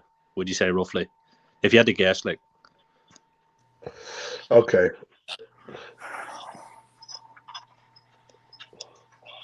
I say 100 million. 100 million. That's just a wild guess. Okay, we'll just say 100 million, right? If they're turning down 6 billion or 5 billion or whatever, that tells you they're here to stay for that length of time it's going to take to make more than that in the time they're here. So that's a bigger problem than we actually might realise. If they're making 100 million a year, right, they might plan to stay until they make well over 6 million or 6 billion, sorry, from what they would make from a sale. Because remember, they could just get that up front, or 5 billion, whatever it is. I'd say it'd be closer to 5 billion because Chelsea got sold for 4.2 or something, didn't they? Maggie. Yeah. We're a bigger club and we make much more money than Chelsea, so we'll go for more than them. So if they're not accepting 5 billion, that's worrying to me because why? You know what I mean? That tells you that they're here for the long term. Ain't going on. Listen, them not. To me, at the end of the day, they're not going anywhere. It doesn't seem like they're going anywhere, to be honest. And I don't get it. I don't get why you give us all that shit about this and that and everything that, right? And you know what I mean? You're not gonna do it. Do you know what I mean, John? Because Rod, you were asking them for players they didn't want to buy. Look, I want to be a fly on the wall in their conversations with Klopp, and they said to Klopp, "Hey, this is what we're going to give you. Do what you want with it." Don't forget, these are guys who don't really understand football, right? They don't really understand football. So as far as they're concerned, you need players. Okay, this is what we can afford. They gave it to Klopp. Klopp bought a broomstick and a paintbrush, and that was it. So there's nothing like them being sentimentally attached. Oh, you need this player. Let's break the bank to get him. No, and Klopp should have used the resources he was given better. But even better, Klopp should stop lying to us. He takes 15 million pounds a year to lie to us, and that's the problem that I have with that guy. Right? He's an enabler. You know, he's an enabler, like what do you call it? Pardon my use of that example, but he's like a Nazi camp guard who is a Jew.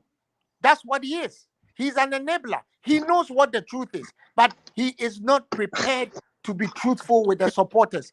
Instead, he builds a personality cult for himself where it's him when it's going all good, and it's not him when it's going all good. So it's either Pep Linders or it's FSG. But FSG gave him 125 million pounds. Wolves didn't have 125 million pounds. Leeds, as I am watching now, didn't have 125 million pounds, but their team looks 1,000 times better than it looked three matches ago because they've put 3 players in the team. That's the problem. But Albert, what I would say to that though is you're right. But I think this is a slow process, and the reason we had to only remember we got one player for 70 million last summer, right? In Nunes. I think the reason we had to do that is because of the lack of activity in recent transfer windows. So we can't afford to go out and spend 300 million or something like that. Do you know what I mean? We have to take it slow. Okay. Unfortunately. So Karen, let me just ask something. Remember, let's go back to last summer. We wanted Tchouaméni, right? We didn't get Tchouaméni. Yeah. That means he knew we needed a midfield fix, not so? Yes. So why did he use that money to buy an attacker? I think probably because, we already knew Mane was leaving anyway, or he would have known Mane was leaving probably a few months beforehand. So I think we needed an attacker in. But don't you think that we replaced Mane with Diaz even before Mane like a few semesters, if I could use that, Yes. before Mane left. I Yeah. thought Diaz was the direct replacement for Mane. As soon as I saw Diaz in the team, I knew Mane was going to leave. Yeah, but man, you have to say though, Albert, Mane wasn't playing that great in the left. He was playing more as central. Do you know what I mean? I am fully on board. I'm not going to argue that point, but I'm saying that that's what I thought. But then the question I'm asking is, if you knew you needed a good midfielder, actually a great midfielder, you didn't get Tchouaméni, why did you use the money to buy an attacker? That's the only question I'm asking now. Yeah, no, that's something Klopp has to take blame for. And it's the regimented nature of Klopp that I'm questioning now. Sometimes it's a good thing, but at the worst of times, it's very bad when you as a human being cannot be dynamic. Yeah. Do you understand? If you didn't get Tchouaméni, there were other players you could have gotten, because I think this money could have done a lot for us in terms of getting the kinds of players that we needed to fix that midfield problem. Because if you have a good midfield, if you're not losing, if you're not winning, you're not losing. Right? We have simply become too porous. We've become like a semi-permeable membrane. Water can go in a single direction, nothing comes out. It's just bad. You know, I'm not one to question the manager in how he thinks, but it's the results that he's getting that I'm questioning, whether he couldn't have done something better. And on balance, from what we see, it would appear that there's a lot he could have done better. He knows that. That's why he's getting jumpy. That's why he's getting paranoid. That's why he's snapping at reporters. That's why he's accusing reporters of things they haven't done or said.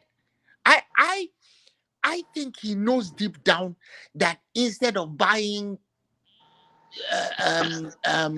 some of the players, you see, I think he simply bought those players because Manchester United were going to buy them. Yes, I agree. I said that. Yeah. Gakpo, definitely. And Nunes. He bought Diaz also because Spurs were lacing up their boots to buy them. For whatever reason that he does that, that's okay. But I think that you can't buy icing without having the cake, right? So the question I would be asking Klopp is, given what you know now, was what you did such a smart decision? I think not. And he must come up with something that works. For real. Yeah, the Gakpo deal was definitely a smokescreen for sure, bro. It was a fan pleaser. Yeah. I like Gakpo. I think he'll do well, but I'm just saying, at the time when we bought him, he wasn't exactly what we needed. You need to give him the tools to do the job. And if he doesn't have a solid midfield and he always has to come fetch, you're creating problems for him. Yeah, definitely, bro.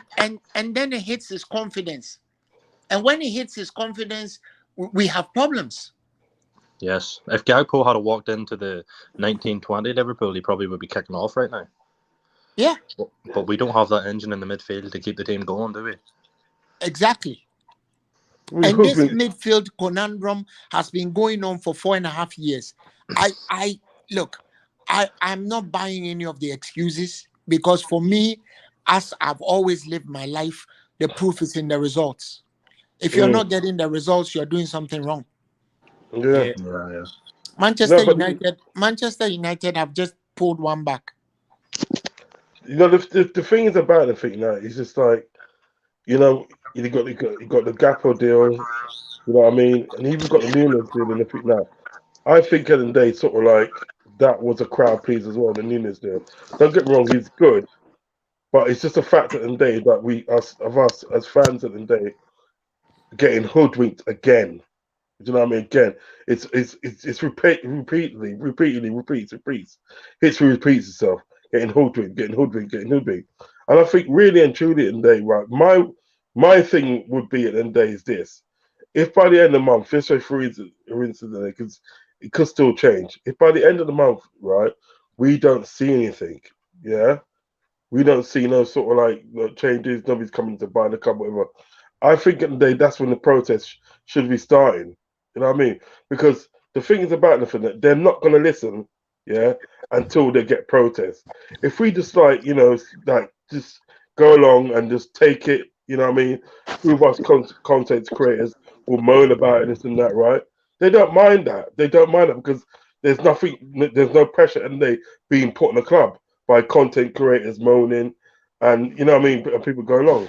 But when there's actually sort of people at the ground and everything that right that are demonstrating inside the ground and outside the ground, that puts pressure on the club.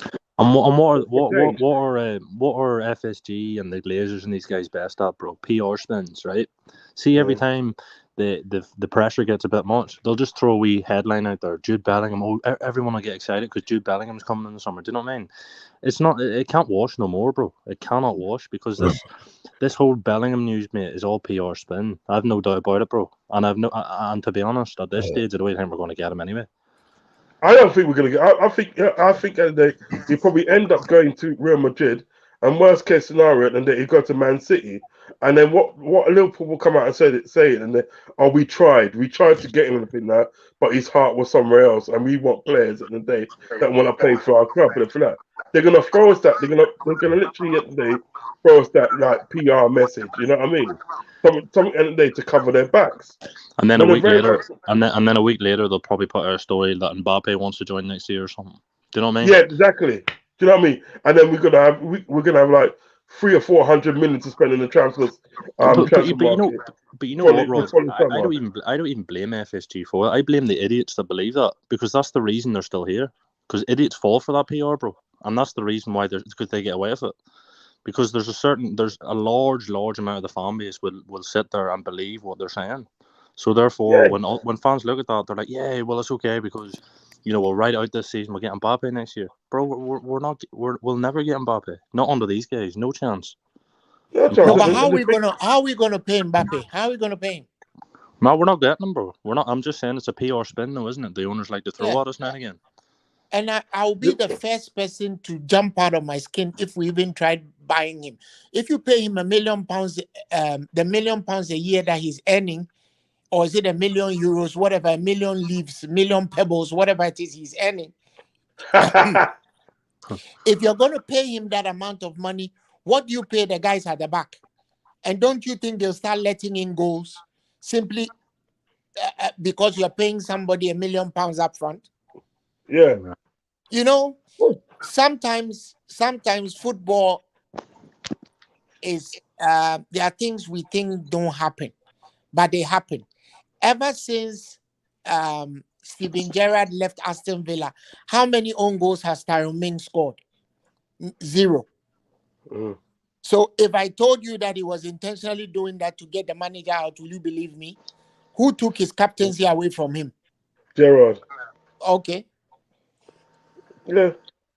It's clear at the day him and Tyrone Mings didn't get on. You know what I mean? It's clear, but I'm thinking in relation to sort of like Liverpool, they're always going to be spinning us this PR story and the lies and this and that, right? As long as they can get away with it, they're going to do it. Because you've got people like Spirit of Shankly. You've got people like Redman TV. I'm not calling out the name of them. Redman TV. Them Anfield lot and everything that. Even Grizz. Even them man's there and everything that, right? That always spin that PR about FSG and how good they are and this and that. Like there's no problem at the end of the day at the club. Do you know what I mean? There's bare problems at the day.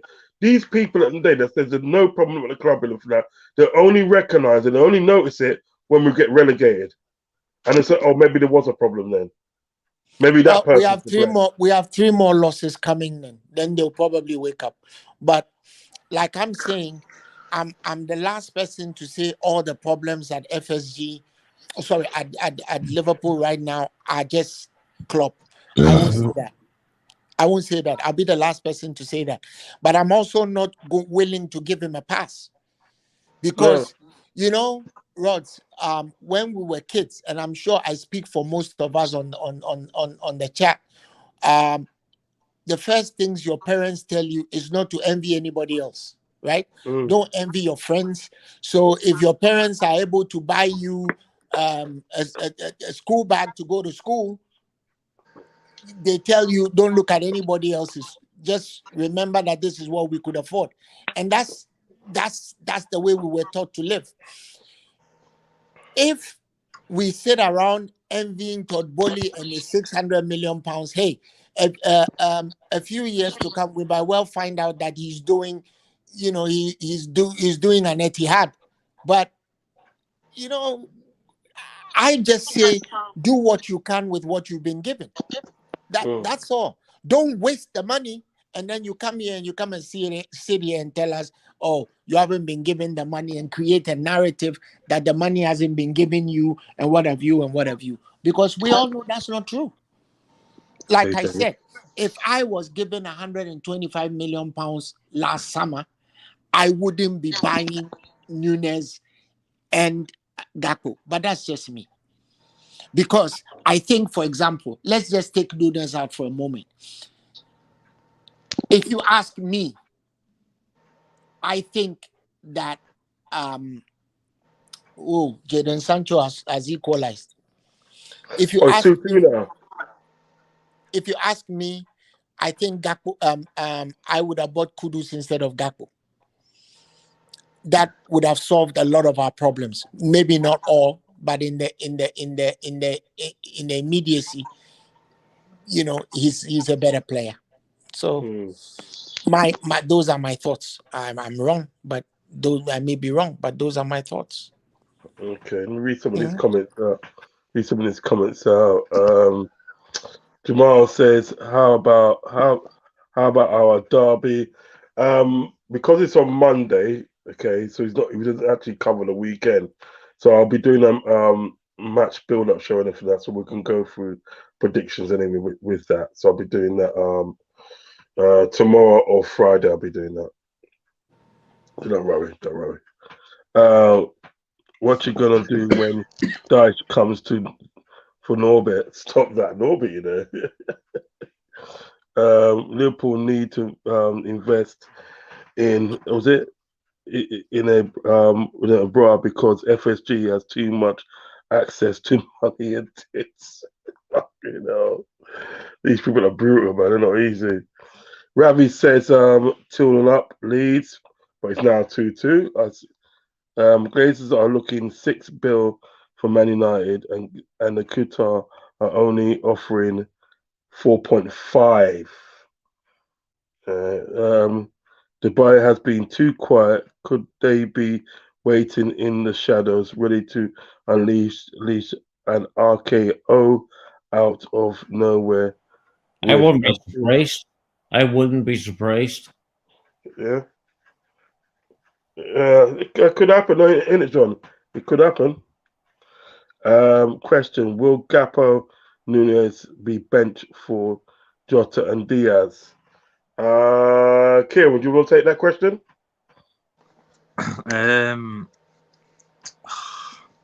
Yes, I think they have to be, mate. I don't even think it's being a forward in this team right now, bro, wouldn't be easy, because that's why I believe the strikers are snatching at everything, right? Because they don't get that many chances like they used to. Like when you think of Liverpool, right, you think of 5 or 6 good chances a game, don't you? But we're not seeing that at the moment. Yeah. And that's why they're snatching everything, because it's going to be half an hour before they get the ball again. Do you know what I mean? That's why they're just kicking at everything, because they know that they're not gonna see that ball for a long time, and it comes from the midfield really.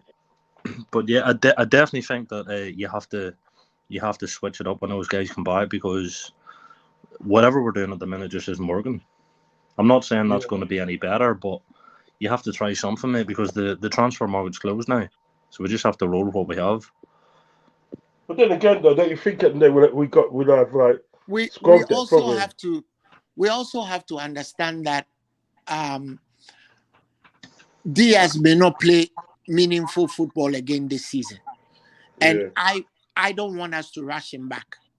I mean, two cruciate ligament injuries in one knee is not it's not funny. Why would you want to rush him back?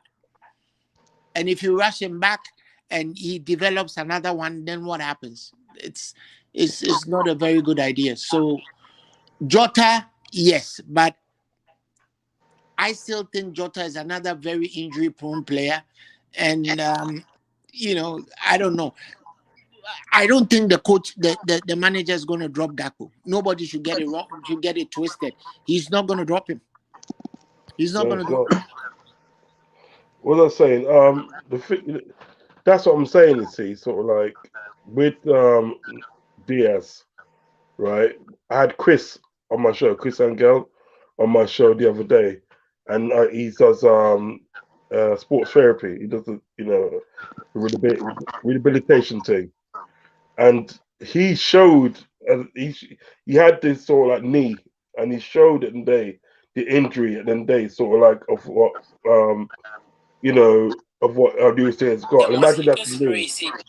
When it did knee, it snapped there and it snapped there, so it snapped either side. So you don't really want to rush me back that quick with that. You know what I mean? Jamal says, I like your psychology, uncle. Question: will season ticket holders give up their season tickets, and will fans stop going to games or walk out at half time? I'll let you take that one, John. I don't believe so. No. They may walk out, but they won't stop buying their season tickets. I don't believe that. No. Okay. Kieran, what do you think? No, I don't think so, mate. What's the point? You already bought them. Not going to change anything now if you give them up, is it? You might as well keep it now that you've bought it. I would say don't buy them in the first place. Facts. EK says, I blame Anfield agenda for driving the Jude propaganda train. He does do that, doesn't he? Come on, leave that good Irish man alone now.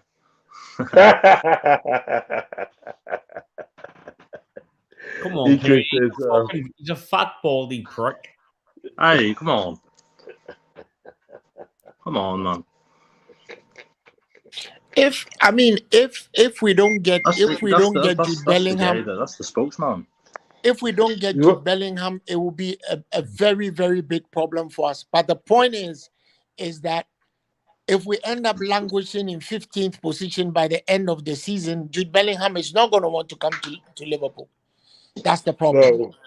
The best scenario to get Jude is to get a Champions League place, and then you'll be convinced to come if we have the money.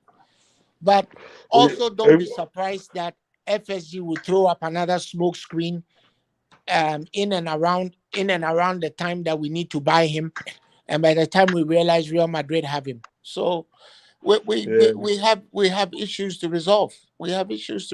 I mean, give Man U credit. They went 2-0 behind second half, and I suspect they will beat Leeds because they are piling a lot of pressure on them. They are in the 77th minute. It's 2-2 now. I mean, that's what big teams do. You respond. Yeah. Liverpool, simply from the 12th minute when they were 2-0 down, they looked like they didn't even want to be on the pitch. They crumbled, babe. They crumbled. Yeah. They folded up, like, just folded up. And it's not good enough. It's not good enough. No, mate. EK says, you look at AFTV, they spoke up about the Cronkies and the lack of spending. And look at Arsenal now. They are spending on the top of the table, whilst Redman TV are just looking to sell their shitty merch. Facts. You see, the principle of net spend, if it comes to a football team, simply doesn't work. because Don't. at the end of the day, you'll be like the guy who had the poultry farm, and one fine day you'll be the chicken farm. Let me not call it poultry. You have the chicken farm, and one fine day you'll be forced to sell the rooster. So who's going to fertilize the layers? That's what we're doing. Look, the last golden goose that we have will be to sell Salah. If we sell Salah in the summer, we have nothing to sell anymore. Nothing. Maybe Allison next. But what happens when you sell Allison? It doesn't work. And FSG should come up with a way of financing the rebuild of the team, which involves taking out a facility to do it. You can't keep telling us that you should spend a player to buy a player. It just doesn't work. It doesn't work. It's true. It's true. It's just, I don't know. To me, at the end of the day, it just needs to get better. It needs to get. What happens? What happens? I have a question for you, right? All three of you.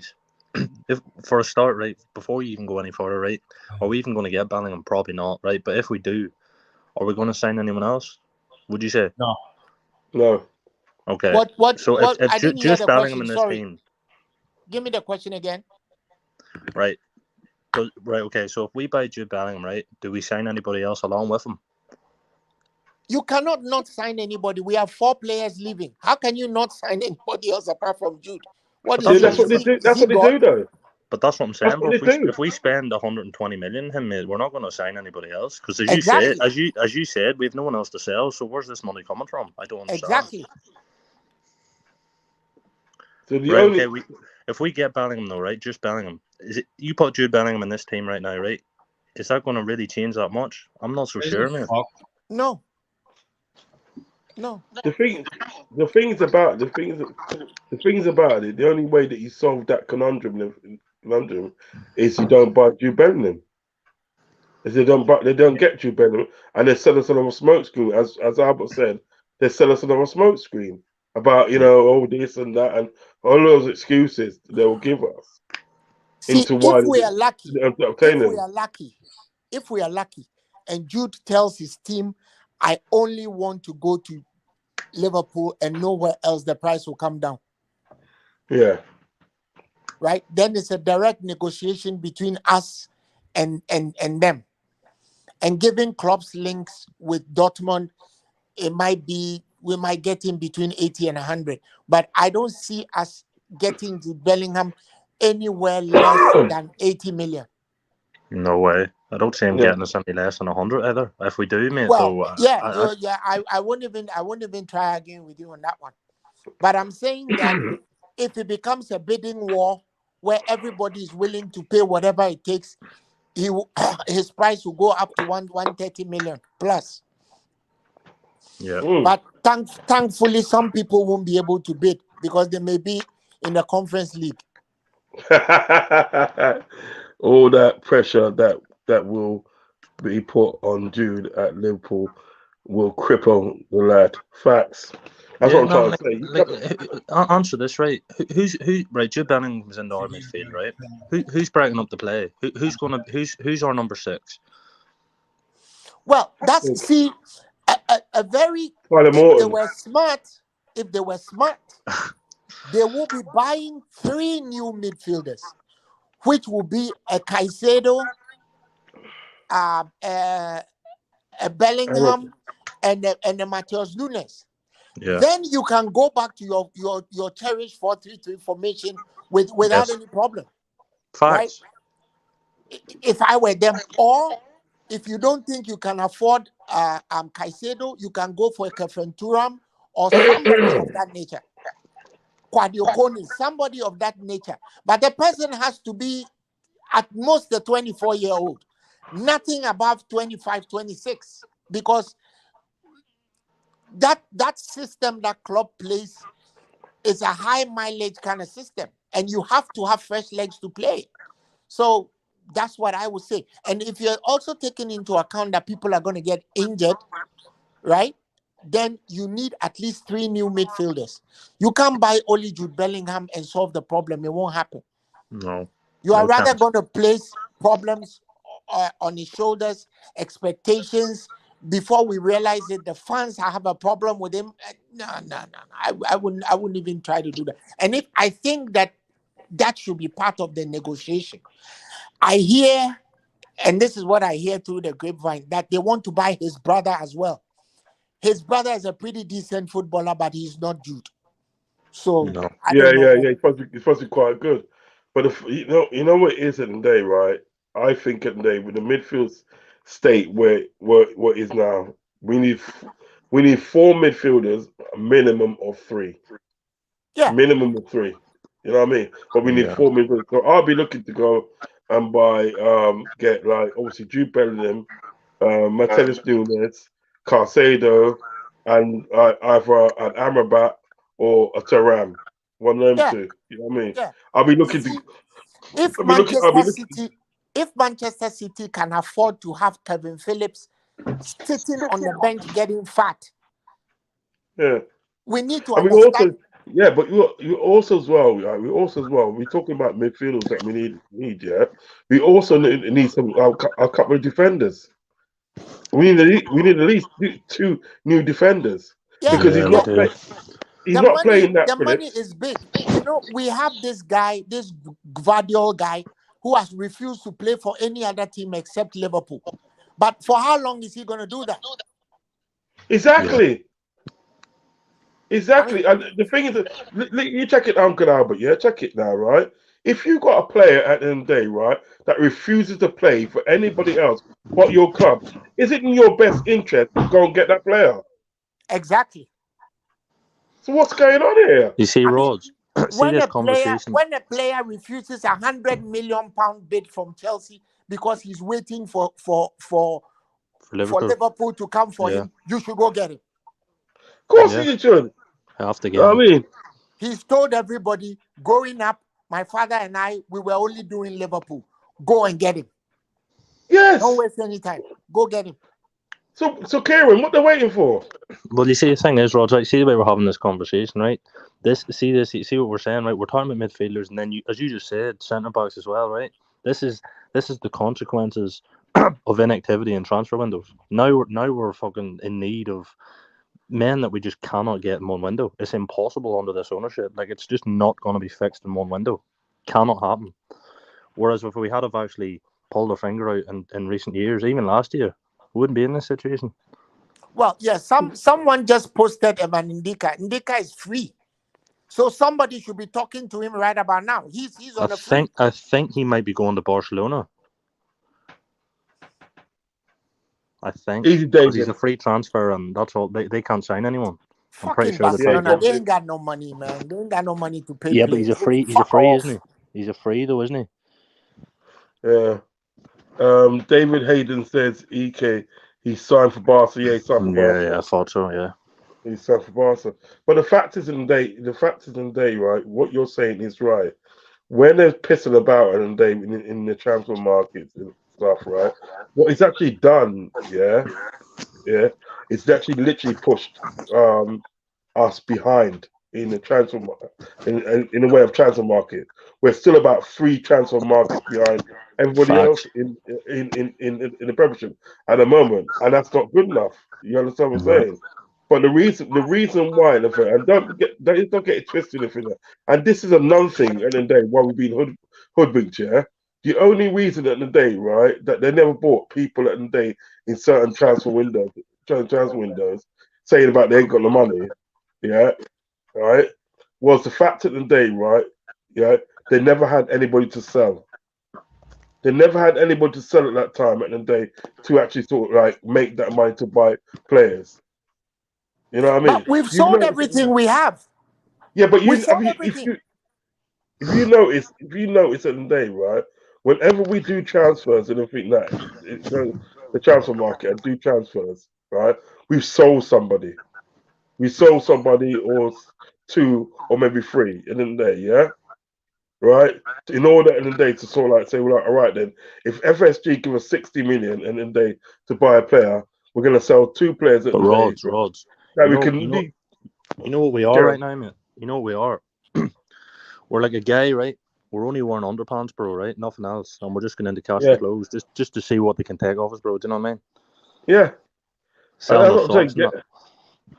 that's what I'm trying to say. But what they do, my friend, is that they only sell to buy a module and everything like that. So obviously, end of the day, if they've got nobody to sell, yeah, they can't generate the money at the end of the day to buy a player or two. Do you know what I mean? Yeah. Yeah, And that's what it was at the day. All those transfer windows where we bought little dibby people like Seth Vandenberg, yeah, that probably won't pay for our club. They'll probably sell him on to sort of like Preston or one of them teams there for 10 or 15 million, probably 20 million. They'll probably sell him for anything that, right? And all that money at the end of the day will go in their pockets, not into the squad. Do you understand what I'm saying? The times at the day when we've gone out and buy dibby little players at the day, right, it's because either A, right, we haven't had enough players to sell to generate money at the day to buy this player and that player, or B at the day, right, we haven't sold any players at all, so we don't buy no players. That's what they do, man. And they come back at the day and they come and give us that hoodwink story, some red herring business. I'm not feeling it anymore. If they come and tell me about, and they goes, oh yeah, we got this bag of money to spend in summer and everything that, right? It doesn't matter. And then if the club gets sold and everything that, we still got this bag of money. So I'll say, look, I don't want to hear it because it's all yeah. rubbish. How about just show us, bro? Less talk and just show us. Just go and Yeah, just do it, bro. Like we're just hearing words and rambling, bro, just to hear excuses in the end. Do you know what I mean? Just go and do it. Just shut your mouth, bro, and All just go that and we do are it. linked with Simple as that, is isn't it? every time is next summer. We become Yeah, next yeah. summer FC.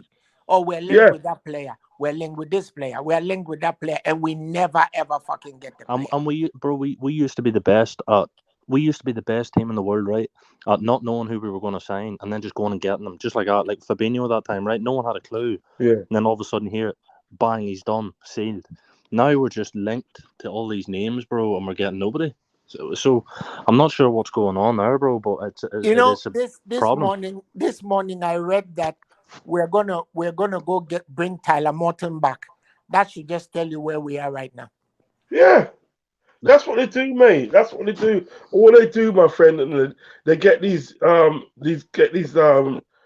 prospects from the Scottish League and this league and that league and everything that, right?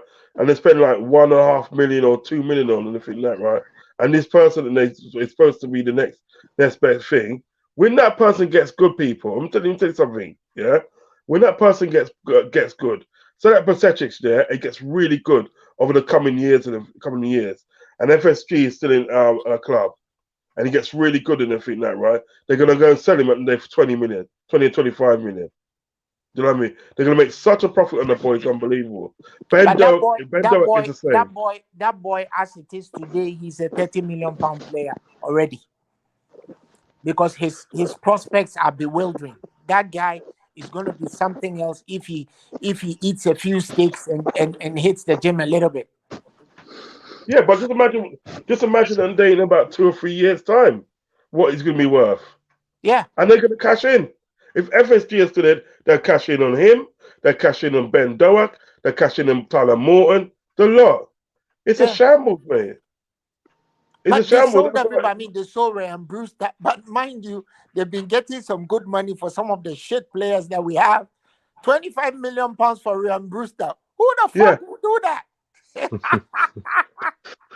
And Yeah, where did but that money go? how long can you get away with that, mate? That model, I said it even at the time, mate. That was never going to be sustainable, was it? No, it's not. It's not Yeah. sustainable. Look, That's what I'm saying. Well, that 25 million at the day, that what they got for, or like Reese, right, what's his name? What's his name? Brewster, Ryan Brewster. yeah. Where did that money go? Where did that money go? Well, they just net it against what they just net it and on a forward basis against the monies they spend. So basically, for example, I'm just creating a scenario here. If they wanted to buy Allison and they sold Ryan Brewster for 25 and Allison was 70, then basically it's a net of 45 they spent. That's how these people have been operating. But you can't operate a football team like Liverpool without the owners putting in money to beef up the player squad. You can't do that. It just won't happen. I'm not That's what. exactly saying go and do a Todd Bowley. Todd Bowley is an idiot. But I'm not. I also don't think that the reverse is true. The reverse cannot be true. The No. things about Todd Burley, yeah, is that I mean, me and Kim was talking about it. Yeah, he's not spending his money. It's a Saudi consortium. It's a consortium they made up of Saudi people, Chinese people, and touch of American. He ain't spending all his money. So he will go out and buy this person and that person. But I'll tell you something, if the day it comes at the day that the people that he bought, they're not producing anything, they're going to want answers. But we don't. The thing is, though, Rod, right? We don't even have the thing. Well, we actually do have to do that now. We have to spend money like that now because we've shot ourselves in the foot. But if we had have actually acted when the time was right, we wouldn't have had to spend that crazy money, mate. We just had to sign players when we were needed them most, right? We had to sign like last season, right? If we had signed a midfielder last season, right? And maybe in January just passed, I know we got Gakpo. Say we signed a centre back, right? Then this summer coming, we would only need maybe one midfielder, maybe two. But no, now we need fucking everything at once, and it's a big problem, bro. And we're already far enough down the table as it is. Like, who's to say that any of the guys that we actually Hello? Yo, dog. Hello? Yo, my man went, man. The game ended. Hello, sorry about that. 2-2. Oh, did FSG kidnap you? Mate, I'm telling you, bro. John Henry's been listening in there. No, John Henry, if you're listening, bro, you're a fucking twat, bro. But anyway, the thing is, right? If we actually acted when the time was right, we wouldn't be in this situation, right? And who's to say, right? Who's to say Alisson Becker is looking at this situation? If an offer comes in for him, he might just say, "Well, I'm better than this. I can win trophies." You know what I mean? I'm the best, if not second best goalkeeper in the world. I don't have to stay here. Do you know what I mean? And it's not like everyone says. With you. Everyone says David De Gea. Everyone says David De Gea, but right, David De Gea was getting fucking 400k a week, mate. Alisson's not on that money, but he could be on that money. So why would he stay? Why would he stay, Albert? Yeah, why would you stay and do all the work he's having to do? That's a great that's a great point, because you can see he's really frustrated with what's in front of him, and if they're not getting any better, then if I were him, why wouldn't look? Transpose what you're saying just up front. That's exactly what Salah is doing. Salah doesn't want to be bothered anymore. He just doesn't want to be bothered anymore. No, he got his money, bro. He got his money. The worst kept secret in the world is that PSG want him. PSG are willing to pay 70-80 million for him. They are willing to double his wages, because look, they are paying Messi £1 million, €1 million, just a little short of $1 million a week. If they pay Salah double what we pay him now, he will still be sitting at about 800,000 euros. So Messi is definitely leaving. He's going to eat some of that Saudi pie in the desert. He definitely ain't going to be left out of that free money. He's going to get some. So the meeting between Salah and Al Khalifi was not just a meeting for dinner. No. It was, do some agitation, come to my place. Also, don't forget that the Saudis are going to bid with Egypt for the World Cup. It's most likely that Salah is going to be front and center of that World Cup bid. If he's playing for PSG, Al Khalifi gets a foot in there with those bids. It's a complex thing. It's a complex web that is being weaved, and we seem to be behind that web. It's unfortunate, but we don't seem to be learning anything. No, we're not learning from our mistakes at all, bro. This has happened to us before and many times as well, and we don't, as Rod said, right, from the previous seasons also, we haven't learned from our mistakes, have we? From anything? No, we haven't. It's always the same thing. We're always being spun a yarn and the thing, and we are so gullible and everything now. And people tell you, "Oh, get behind the team, Look what Klopp's done. Klopp's brought us the Premiership, and Klopp brought us the Champions League." and stuff like that. Do you know what I mean? Then you get them talks there. Then everybody forgets at the day what position we're in, what position at the day we're going into. Do you know what I mean? Because you can't tell me at the day sort of like a team at the day that treats the transfer window at the day as Liverpool done in the last 5 years. The way they treat those transfer windows, yeah, right. You can't honestly tell me at the day, right, that sort of like we was gonna sort of like dominance, European dominance. We was gonna get European dominance. It's always gonna end in tears. It was always gonna end like that. Because you know what, what the Liverpool's got. Liverpool's got probably had. I'm not saying they got now, but what Liverpool had. It's a good 11. That's all they had was a good 11. They never had no depth behind it. And you cannot be in a Premiership in the day, right? And just have a good 11. You have to have depth for your squad. Absolutely. And they wasn't prepared to do. They wasn't prepared to do that. They wasn't prepared in the day to sort of like everybody was going on about it. Goes, oh, what are we going to do? We're going to buy players to sit on the bench. Well, if they have to sit on the bench, they have to sit on the bench. Simple as that. And the players we should be signing, Rodz, right? The players we should be signing, right? Won't sit on the bench, mate. They'll actually fight for the place, which in turn, right, makes the starting 11 better, right? Look at Robertson since Simicast come in, right? He's raised his level. Competition raises level. You've seen it throughout the squad. We've seen it with Robbo. We've seen it with I think we actually seen it a wee bit with Firmino and Jota, because I think when Jota came in, Firmino started banging, didn't he? And you have to give credit. You have to say, like, competition, you know what I mean, actually raises games. Like the likes of Van Dijk, Alexander-Arnold, right? All these guys, right? They don't have no competition, so they don't really have to try because they know they're going to start next game anyway, regardless. Yeah. The best example of that are Salah and Trent. Yeah. Yeah. Definitely Salah, mate. He plays every game no matter what. At least Trent gets dropped now and again, mate. Salah just, I don't know what's going on. But mate. do you see the expression on his face? Do you see the expression on his face when he gets replaced? Trent? Yeah. It's like what the fuck are you doing that for? But at least Trent gets replaced. Mo Salah doesn't get replaced. He just plays every game. No, he doesn't. But he should. Yeah, he should. I'm with you. Look, we have some serious problems. I mean, we have some serious structural problems in Liverpool. And that's why I said those people who keep saying that Klopp has credit in the bank are delusional. That's not credit in the bank.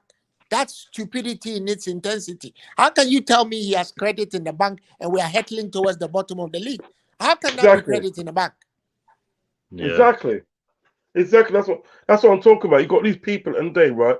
Listen, at the end of the day, right? I will be the first at the day to say what Klopp's done is brilliant, and I love the manager. But what he's done in previous seasons, right? It's not helping us now. Playing all those games last season, yeah, and winning the FA Cup and the League Cup I'm just falling short of the two others at the day, right? But being in the race for it is a good achievement. It's a really good achievement. I respect that. But that's not helping us now. No. So I don't want to know about what we done last season, the season before that, and the season before that, and the season before. I don't want to hear about that. I want to hear what we're going to do now. Because we're slowly falling into the mud. We're literally falling into mud and everything. And don't look at anybody pulling us out. Do you know what I mean? You know what it is today? Like we fall into the mud and everything and we get ourselves out, yeah? Then we fall back into the mud again, get ourselves out. It's a repetitive thing. One time it's going to come to a situation today where we fall into the mud and we can't get out. It's going to be like quicksand. It's going to be like quicksand and we can't get out. And look when we beat Wolves, right? Remember we beat Wolves 1-0 in the FA Cup. Obviously it didn't mean anything because Brighton put us out, right? But whenever we beat Wolves 1-0 in the FA Cup, when we beat them, right? Harvey Elliott was playing on the right wing. Scored an amazing goal and actually played brilliant, right? Yeah. Why is he not playing right wing if Salah's playing the way he's playing? Mate, we that was probably one of our best games. I would say, right, that game from Elliott at right wing is better than any game Mo Salah's played in this Liverpool team since the World Cup, by far. Yeah. So what's Harvey Elliott thinking then if he says no matter what I do, this guy's just going to play anyway? Is he going to look at his situation? Harvey is the best. He's the best replacement for Salah that we have. But I also don't think that Harvey should be starting with Salah or with anybody else. I think he's a direct replacement for Salah, and that's how he should be played. When they put him on the left side of midfield and they play those triangles between him, Mo Salah, and what's his face? Trent. And Trent, I think it's a complete waste of space. So you see our possession stats go up. We had 62% of possession. 40% of that 62% is just little triangle passes between those three that mean nothing. Right? And if he's going to be played on the left side of the pitch, he should be played in a 4-4-2 formation. Yeah. And like I'm saying, if we see that, why is the man who's paid 15 million pounds to see that not seeing it? That's what I'm saying. That's what I'm saying. How is something so blatantly obvious at the day not being seen by Klopp? Or what he does not is being right. seen by that man. Then it's How only did you not see Elliott's game and think, right, okay, Salah's not playing well, right? Elliott played well in right wing. I'm dropping you, Salah. You have the whole bench, but he doesn't. Yeah, he just plays the game. The thing about anything that is this, yeah. I always say anything that right is this: if you got a team at the end of the day, right, the best thing at the end of the day, right, that you can do to get the best out of these players is let them play to their strengths, yeah? Right. If you're not going to play Harvey Elliott as right wing and you want to keep Salah in the squad, right, why don't you play 4-2-3-1 and put Harvey Elliott as a 10? Why don't you do that? Yeah. You can do that too. That's what I'm saying. It makes you can do that too. The thing though with the 4-2-3-1 is how does he deploy the two in the middle of the park? Because I won't play this guy in that two. I won't play Thiago in that two. I won't play Thiago in that two. I mean, Bacetic is good enough, but who else do you play in that two? Do you deploy Thiago to go forward and play as the guy behind the three? The thing is that in the day, right? I'm sure at the end of the day, right? If you played Thiago, yeah, and Fabinho in a two at the end of the day, right? Fabinho will look much better than he does in a 4-3-3. I will put vital money on that. That Fabinho will look better in a two-man midfield, yeah, like a 4-2-3-1, yeah. Because remember the day, right? A 4-2-3-1 can compensate to be a 4-4-2 because your wingers just come back and everything like that. And then all of a sudden, when the wingers come back, you've got a four-man midfield. Well, now. you should, you know what I mean? you should actually, in truth, you should actually be defending as a 4 in the midfield if you are playing 4-2-3-1. That's how that should work. Exactly. So he's going when you're out of possession, you should be a 4 in the middle. That's what we did. Exactly. We done that against Man City. We done that. That's what I'm saying. But didn't sorry to cut across you. But didn't we when we do that, when we done that, didn't Fabinho look much better then than what he did when they played 4-3-3? We did it against Man City. We did it against Spurs. We did it against Napoli, and it worked. Yeah. Didn't Fabinho look good? But didn't Fabinho look good when he looked excellent. Exactly. So why is he hanging Fabinho out to dry and playing Fabinho in a formation at the end of the day that he knows at the end of the day that this guy cannot cope with his formation? I just cannot cope with his formation. I don't think he's a 4-2-3-1 manager, Rodz. I really don't. I think he's 4-3-3 pressing mission. Like, I think he's a plan A manager. Let's get it right. He's only and always has been a plan A manager. He has no plan B. Now that's I don't mind the 4-3-3. I really don't. But with this personnel we have now, you have to at least change it to the end of the season. You have to, mate, because if we keep doing it, as you said, right, Fabinho in a 4-3-3, it's not going to be pretty, mate. You've seen that this season already. Yeah. 4-3. Look what David says here. David Hayden says here. 4-3-3 leaves Fab too isolated. That is facts.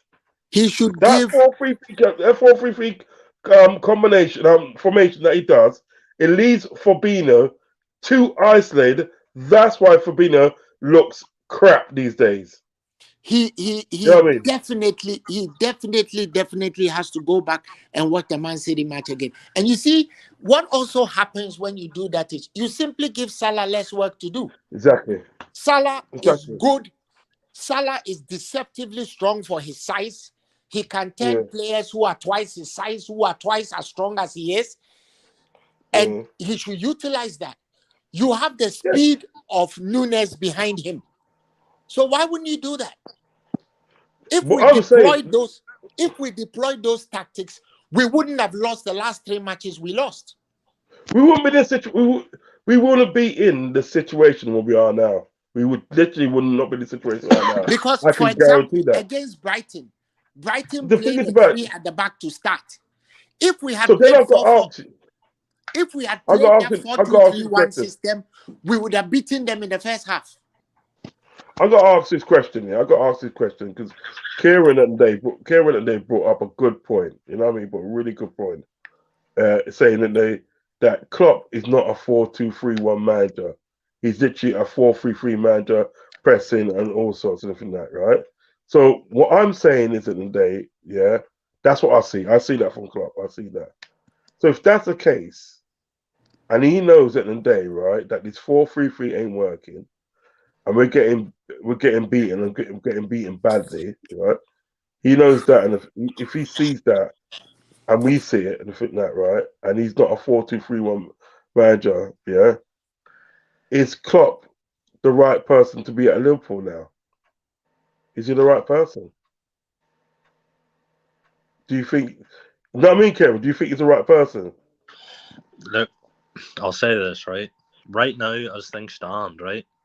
I'll probably die saying this, mate, but I'll say it anyway. I'll hang my head out because I love Jurgen Klopp, and it's not a favoritism thing, right? I'm saying it because I do believe when we have the personnel, as Albert said earlier, by the way, when we have Caicedo, if we get Caicedo and Nunes and a Kone or someone like that, Bellingham, 4-3-3 can work perfect. It really can. But right now, no, I don't think that's going to happen because we can't play that way with the team. We cannot play that way. So I don't know, mate. Like, what it's tricky though because do you wait till the summer until we get the players in and we trust this process that we know have worked, or do you say, well, if the owners aren't going to back you, what's the point in you being here?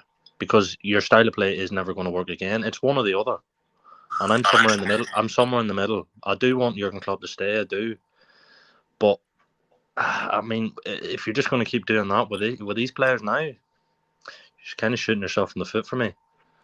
You see, the issue at stake right now that we have is we have to stem the bleeding, right?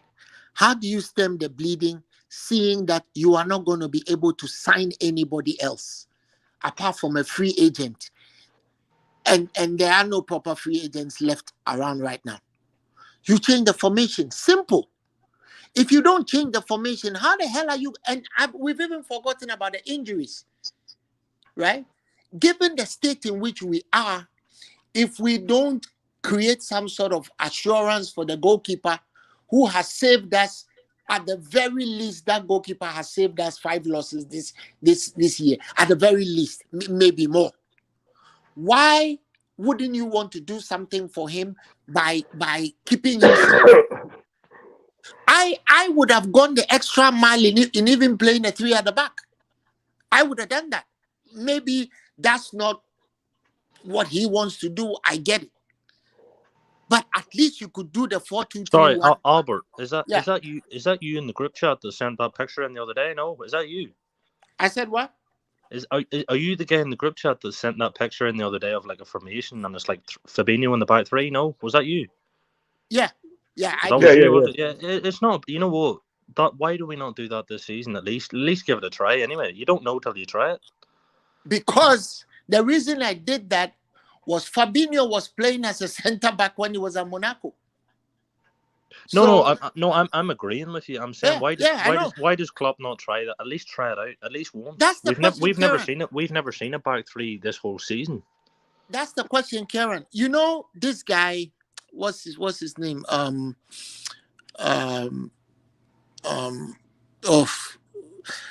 VVD. When he's playing for Holland play a back three. Yes. Yeah. And he plays very well. So some of the players know how to play that system. At least try it. Try something. Right? And given Fabinho's foibles this semester, it will be good to put him in a position where he can build his confidence back. And you know what, Albert? You know another thing, Albert? Yeah. You know who else does the back three system very well? When he's playing as a striker, Cody Gakpo. He's done exactly. it for all. We're playing him as a striker, right? If you have the wing backs giving him the service also, maybe we get a different Gakpo as well. Then there's also another issue that will work for somebody else, and that's Trent.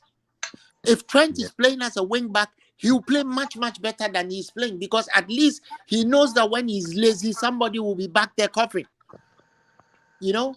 But the guy must change something. He's not willing to change anything, and if he doesn't change something, we're going to have issues. It's just So as simple as that. That's basically what my point is. My point is, because he's not willing to change anything, that we can say, all right, then, you know what? See where we are, and then at the end of the season, and that, right? And a lot of people say it, and they will just wait until we get new owners in the day, right?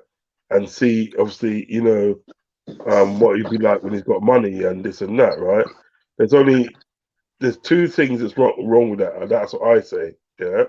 Number one, at the end of the day, right? We don't know if we're going to get new owners. We don't know if we're going to get new owners, because on the balance of things, FSG will tell us any bullshit. They just tell us forget anything. that. That's not going to happen. Just forget right. it. It won't happen. So Work from there. Let's put that out the picture then, right? Number two, at the end of the day, right? We get to sort of like summer. We get to the end of the season. There's no telling where we'll be in the league playing like this. And if we're still saying as well that Klopp does not like to change his system, he believes in his system, and you know he's stubborn with it and stuff. Yeah, right. Because all Klopp is looking for now, and he's just looking for there's 1 or 2 wins that he can get. You know what I mean? And then he probably think, yeah, everything's going to be all right. That's what he's waiting for. So then, what is it then? We sort of wait till end of the season, and then no telling where we end up. We said that we end up near the relegation zone. Then we're not getting no Joe Bellingham. Nobody substantial today is going to come to our club. Nobody substantial is going to come to our club. Yeah. And we're gonna be left in the mud. I say it, and they not being funny. If Klopp was to walk or get sacked, so like next week or the week after, anything that I would not bat an eyelid, right? Because then we can have somebody come in and then right, that can refresh the squad in the way of tactics, because a squad can be refreshed in many different ways. You know what I mean? It doesn't have to be money. Yeah. You know what I mean? It doesn't have to be money. But you see, let me ask you a question too. Let me ask a question here. What do you think happens if we lose on Monday? That's what I'm saying. Do you know what I mean? Or I have an even better question, right? First of all, before I ask that question, I'll just say this, right? I think we all are agreeing Everton are easily the worst team in the Premier League, right? In quality terms, anyway, right? Yeah. Would any of you guys even be surprised if we lost on Monday at this point? No. That tells you where we are, doesn't it? Really? No. Another thing that tells me where we are is that we haven't had a penalty this whole season. Exactly. David said here, back three is interesting with a double pivot and Robbo and Trent as wide back, so kind of like a 3-4-3. Absolutely. Makes sense. I don't see why we with these triad anyway, because you never know until you actually give it a try, do you? When you are in a hole, try something. Yeah. I mean, try something. You don't stick to the very system that's not working and you say, this is what I'm going to do, come on me. You can't keep doing that. You just can't. You can't, and that's what I'm saying. That's what I'm saying. That they, in respects of like of like where we're going as a team. You know what I mean? It's just where we're going as a club. You know what I mean? Because you got a manager and you got a number two and everything that are very stubborn at the day, right?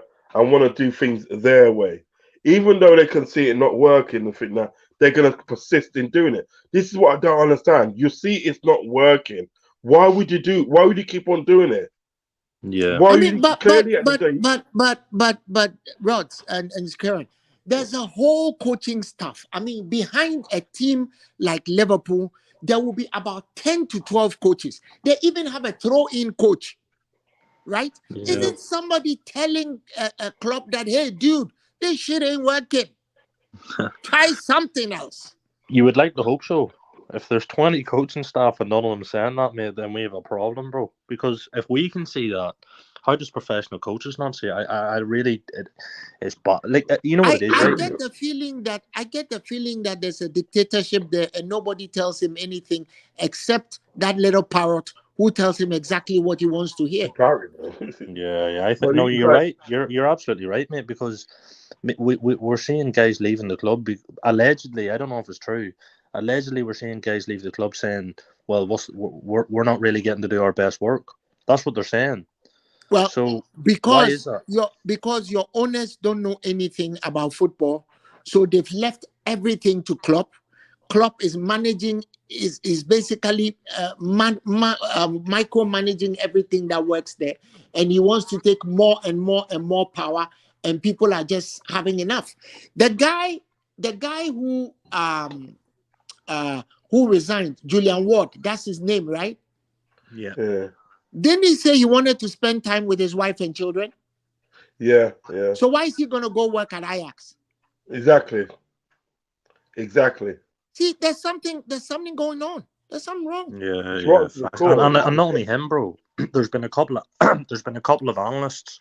There's been doctors. There's been countless people that's left our club, right? And it Countless doesn't make sense the timing of their leaving, does it? One of our doctors has even gone to Manchester United. I mean, look, I think I have a suggestion. What's going on here? I have a Nah, suggestion. man, what is going on right enough? The more you hear this, the more you think, what is I have a actually going suggestion. People may not agree with me, but I think it may be time to bring in someone like Stevie G to shadow him around the place in some capacity or the other.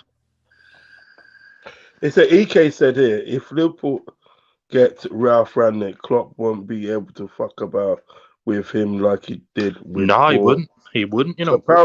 Apparently, EK saying, breaking news: Liverpool are looking at Ralph Rangnick to replace Julian Ward. I'll take him I'm any here day. for that. I'm here for that all day. I'm here for that. Any day. Yeah. I'm here for that.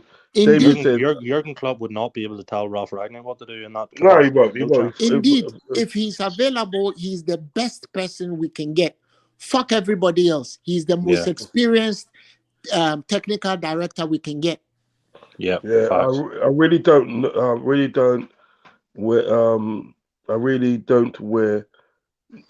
Where we are would improve with a new management or system. We are just weak right now. No, I think it does. I don't think it does. I think a new system, because you got to think about it, yeah, David. Yeah, remember today, Klopp's had these same crop of players at the day for 7 years, about 7 years. So remember today, he's been telling these players at the day the same thing day in, day out, and for them to be hearing the same message, the same tactics, and this and same that. Yeah, you know what I mean. Now you get a new management. You get a new management in there. They're checked out. The players have checked out. Yeah, checked out. You get a new management in and everything. You get a new management in, obviously with a new staff and that. Look, it's a new message. You don't really need a new management. What we need right now is some fresh faces. We may need a new number two, a couple of new people who are coming in with a new flavor. That's it. The technical director is a big one for me. Yeah, you see a big difference. Yeah. Because clearly the technical direction of our team is not right. It's No, not right. sure, we don't have one, bro. The two guys left in the space Yeah. of a year. Nobody If is able two to of your look. sporting directors are leaving in the space of a year, I'm sorry, but something's wrong. There's Yeah. something wrong. Something not Nobody right. is able Something to look right. Klopp in the eye and tell him no. It's not just the technical directors. It's the team statisticians, the video guys. People are just jumping ship. Something is wrong. Yeah. But the things about it, is that where I see, all right, if the new players come in, I don't think that will do anything, because I think what will happen if you still got Klopp there, if you still got freaking what's his name, Silly Bollocks, the parrot, right, Linders, if you still Pep got him there, Linders. yeah, if you still got him there, they're gonna be giving the same message at the end of the day to these guys of what they do to the new guys, yeah, and the message that they're giving, right, doesn't work. It literally doesn't work. That's the thing about it. It does not work. So basically, what I was saying in the day is, yeah, right, is like get new staff in. So they got a new message. You got a new message. You get somebody at the day that's got the bollocks at the day to go to FSG and say to FSG, right, we need this, this, this, and this to make our Guys, I'm team. gonna have to check out. I don't know if you're here within the next 15 minutes. I'll be back. No, I'm gonna wrap up in a minute, and I'm gonna wrap up in a minute. So you know what I mean. So But what I'll do is let's talk on the other side then. Definitely. All right, bro. Definitely, Albert. Thanks for coming on, mate. Okay, Thanks for coming on. Big up, bro. Yeah. So, just obviously, just to sort of like, I'm gonna wrap up very soon. Before you wrap, bro, Yeah, but yeah, I'm not going anywhere. Yeah. no, before you wrap, right? I was watching Barcelona the other day, right? And I'm seeing their fullbacks press high up the field, right? I'm seeing their fullbacks press extremely high up the field. Yeah. They've got two goal scoring wingers, right? And they have a central number 9, right? And they battered Sevilla 3-0, right? Long story short, right? But the thing is, people say, right, oh, well, our front three can't work because we have Nunez. That's bullshit. I mean, all Barcelona can do it just fine. Why can't we? They play pretty much the exact same way as us, near enough. Yeah. But people make excuses and say, well, Nunez is there. We miss Bobby. I'm not really having it, mate. Do you know what I mean? Like, I don't blame you. No, we're a better team than 10th in the table. Let's be honest. We're better than 10th.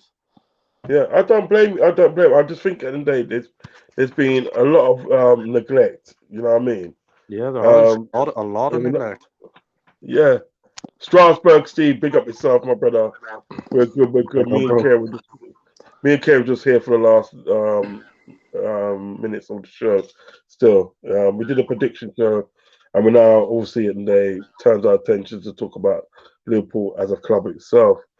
I just think at the end of the day, sort of like there's a mixture between Klopp being stubborn, yeah. Raza Ali, how you doing, sir? Big up, bro. How you doing, sir? I wish you still had Buvac. I do as well. I feel that there's a mixture. Obviously, Klopp being stubborn in the day, right? FSG lying to us, you know what I mean? But the thing is, what we got to understand in there, Kieran, yeah? The lies that FSG are telling Klopp, right? Yeah. FSG telling Klopp. Klopp is also telling us those lies. You know what I mean? He's coming to us and saying to us, blah, blah, blah, blah, blah. You know what I mean? And knows his lies. He's the one coming out and right, saying in no uncertain words at the end of the day that we're going to have a big summer. You know what I mean? And then when it comes down to it, he's the one saying that we ain't got no money. You'd even have a go at sort of like journalists, and when I ask about this money situation. Do you understand what I'm getting at? He would even do that. He snapped at James Pearce the other day as well, right? Yeah. He's snapping at all these guys, right? And I get it. I get it, man. You're under pressure. I understand, but at the end of the day, mate, like you're just making yourself look worse. And I love Jurgen Klopp. I love Jurgen Klopp, bro. Don't ever mistake that. But he has to be doing better. Has to be. Of course, he has to be. The things about it. This is what I say in everything, right? I always say this: never get yourself into a situation that you cannot get yourself out of. Yeah. Klopp and day has got himself into the situation. Klopp is one of the top three highest paid managers in the world. Yes. He's getting paid some money. Yes. You know what I mean? 15 million a year or something like that. Yeah. Yeah, right. So Klopp and they He's sort of on more. He's on more than most of the players. yeah, that's what I say. So Klopp and they have seen that sort of like they're giving this money and everything like that, right? So Klopp and they he don't want to do anything to rock the boat. So all Klopp's gonna do in it is actually give a spin of what they're spin what they're spinning. Do you understand what I'm getting at? And it's always gonna be like that with people like Klopp. Do you know what I mean? They're always gonna spin that bloody they lie.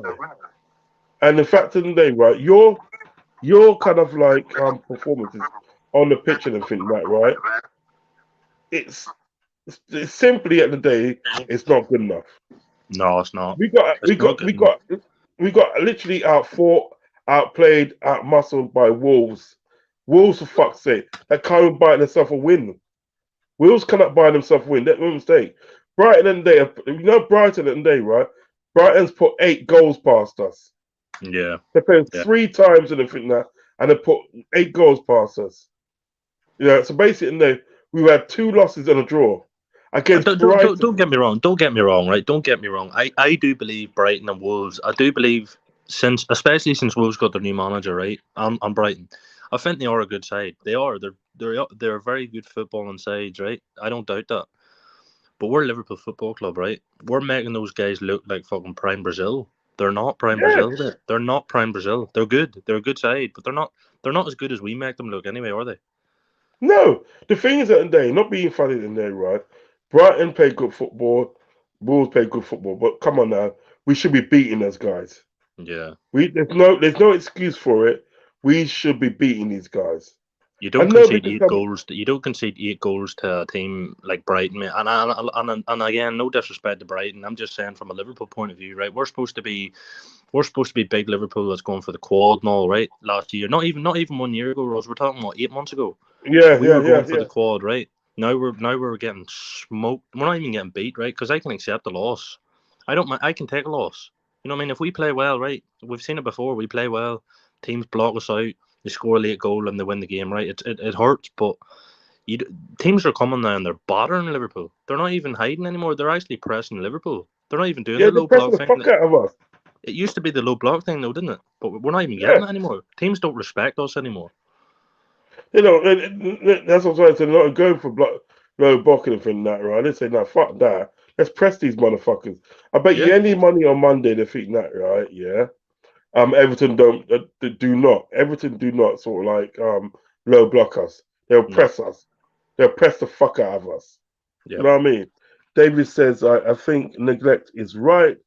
That has spread like a disease through the club, and key staff have left. I think some would return with new owners.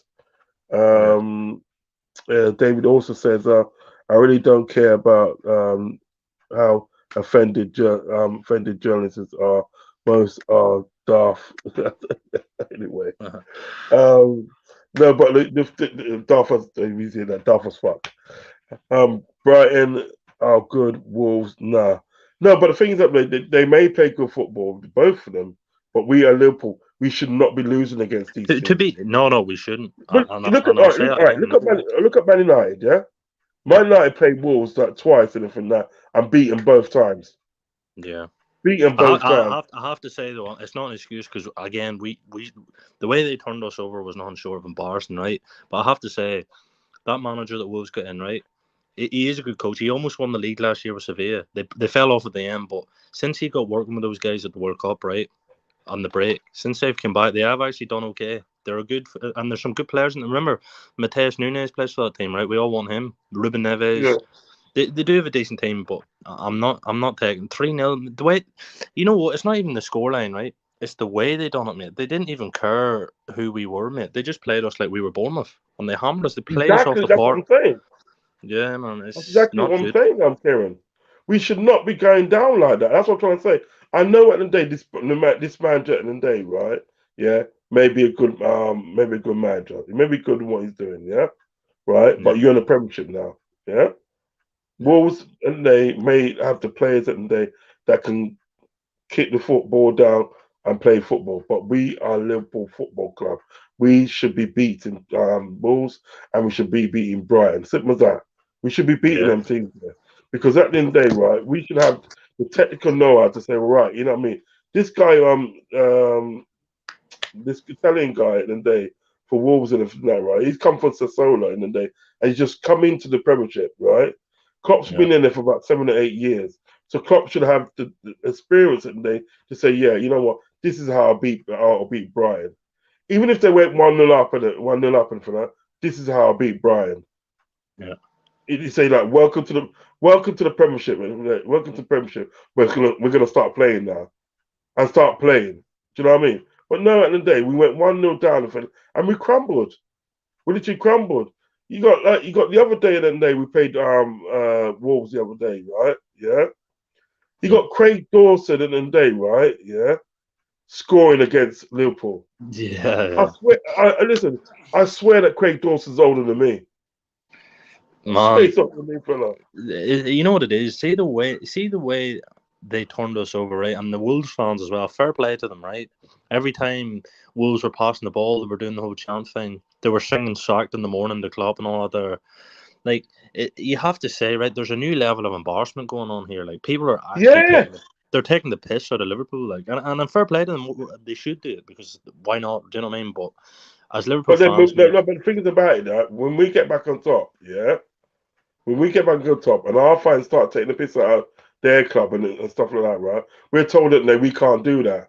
We shouldn't do that. Not every fan should have a voice. No matter you pay for a ticket, you get to sing what you want. Like as long as it's not obviously nothing over the top. Like what I'm trying to say, when we're at the top and we start taking the piss out of their fans and their club, taking piss out of their fans and their club and everything that, we are told that Liverpool fans act inappropriately and this and that.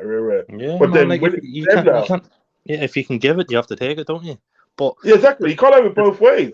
No, but the thing is, Rod, right, on that loss, right, and I know you obviously watched the game, right, when you seen that game, right, and you see Wolves pummel us the way they did, right, now, I'll stick by what I said. Wolves are a good footballing team, and I do think they'll rise up the table, right, but they're still bottom half team, right, they're still a mid-table team at best, right. If they're doing that to us, right, what right have we got to say that we're even going to come back next season? Because most of these players here are still going to be there next season, so what's really going to change then? Because that is your overall crop of players we have now. Even if you sign players in the summer, most of these guys here are still going to be there next season. So can you hang your hat on these guys again, like the way we did before?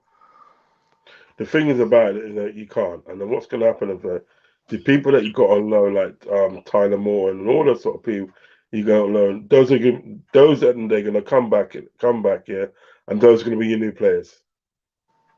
Those are going to be your new players. Well, in that case, then, right, we're in more trouble than I even thought we were, and I think we're in a bit massive trouble. I think at the end of the day, right, it doesn't get better at the end of the day, right, till A, the owners go, B, Klopp goes as well. Klopp has got to go as well. Do you know what I mean? Can you honestly see either of those two things happening? And the sad thing about it, no. Well, then what's actually going to change? Because the manager will be here. The owners will be here, right, for a start. The manager will be here. And the players will be here. So you can't really expect that much of a change. Listen, I want Jurgen Klopp to stay at this football club. I want Jurgen Klopp to succeed. But I'm just saying, if you want change, right, you have to see it somewhere. So if the board's here to stay, right, coaching staff's here to stay, Linder's here to stay, right? Linder said he'll be number 2 to Klopp for as long as he has to be. And then you have these players, right? If we sign players, right, we might bring in 2 or 3, right? We probably won't even. But if we do, right, 2 or 3 players, you're still going to have that whole 11 that played the other day. We're going to have to hang our hat on them again next season. So to say, next season we'll be back, no, I'm not seeing no evidence of that at all. The only thing that's going to change next season, the only thing that's going to change next season is we probably get relegated. That's the only thing that's going to change. What's it? Raza Ali says, when does Pep Linder's contract finish so we can replace him with another assistant. I'm not too sure when he's. I'm not too sure. You know what? See, even if his contract does expire, and this is where I do have a problem with Jurgen Klopp, he'll probably push to get a new contract for him. Yeah. Because he's done that with everybody so far. I'm sure he'll do it with him, mate. That's his guy. Do you know what I mean? And that's where I kind of have a problem, mate. Because you can't be if you can look around you and you know your guys around you aren't. Because let's be honest, right? It's not just Jurgen Klopp, right? There all these guys in charge that are telling him what to do and putting ideas in his head. If they're filling his head full of this nonsense, mate, you need to have the common sense to turn around and say you're not good enough here, bro. Exactly. That's what I'm trying to. That's what I'm trying to say. That's what I'm trying to say. It's just like, to me, at the end of the day, right? What is the point? What is the fucking point? What? That's what I'm trying to. What is the point of, like, of all this? Do you know what I mean? It's just like, to me, at the end of the day, season to season and thing, nothing changes. Nothing changes. They're still got intent and things to lies. You know what I mean? They're still intent, and then they sort of like, bleeding the cup dry. They're still intent, and then they sort of like. You know what they're doing, Rods? They're bringing a small club mentality to this club, mate. Because we're actually sitting talking about settling for a down year here and there while we get back. Mate, Liverpool down year? What a down? You know what a down year for us should be? Second place. That's a down year. Or you know third. what? That's what that guy said. What's his name? Bob Paisley. Yes. Bob Paisley said the worst season that we had. Yeah, you can remember the worst season they had, and they don't talk about it anymore. Yeah, it's when they finished second. Yeah. Imagine that. That's the worst season when it had in the day, right? When they finished second. And now, don't get me wrong, Rods. You Right? see the standards that they had. I will say one thing though. To be fair, right? Let's be real, right? I'd say the Premier League probably is a lot tougher now, right? I will say that. But for me personally, right, the lowest for me, like if we finish third, right, or second, and we actually maybe won a cup or maybe push for the title, we didn't quite get there. That's fine because there's silverware coming in, right? But you have to go again next season and at least have to push harder and have that motivation. But we're not saying that, mate. We're happy just to sit and just take a down year while maybe next year, if we're lucky, we get top four. Like that can't be Liverpool. Do you know what I mean? That's not what we're about. The history speaks for itself, mate. There's no era in this club ever would tolerate that. So why are we the ones that have to do it? That's what I'm saying. But even with you can say that the Premiership and the day is sort of like harder in the day, yeah. Right. What you do at the day, like any team does, you adapt. You adapt to sort of like your surroundings and stuff. What really kind of like upsets me and everything that, right, is we finally done it. We finally done it. We finally got there. We finally got the players that we needed to get. We finally started playing the football that we needed to play. We finally started winning sort of like trophies and such. Yeah, we finally started doing that. Yeah.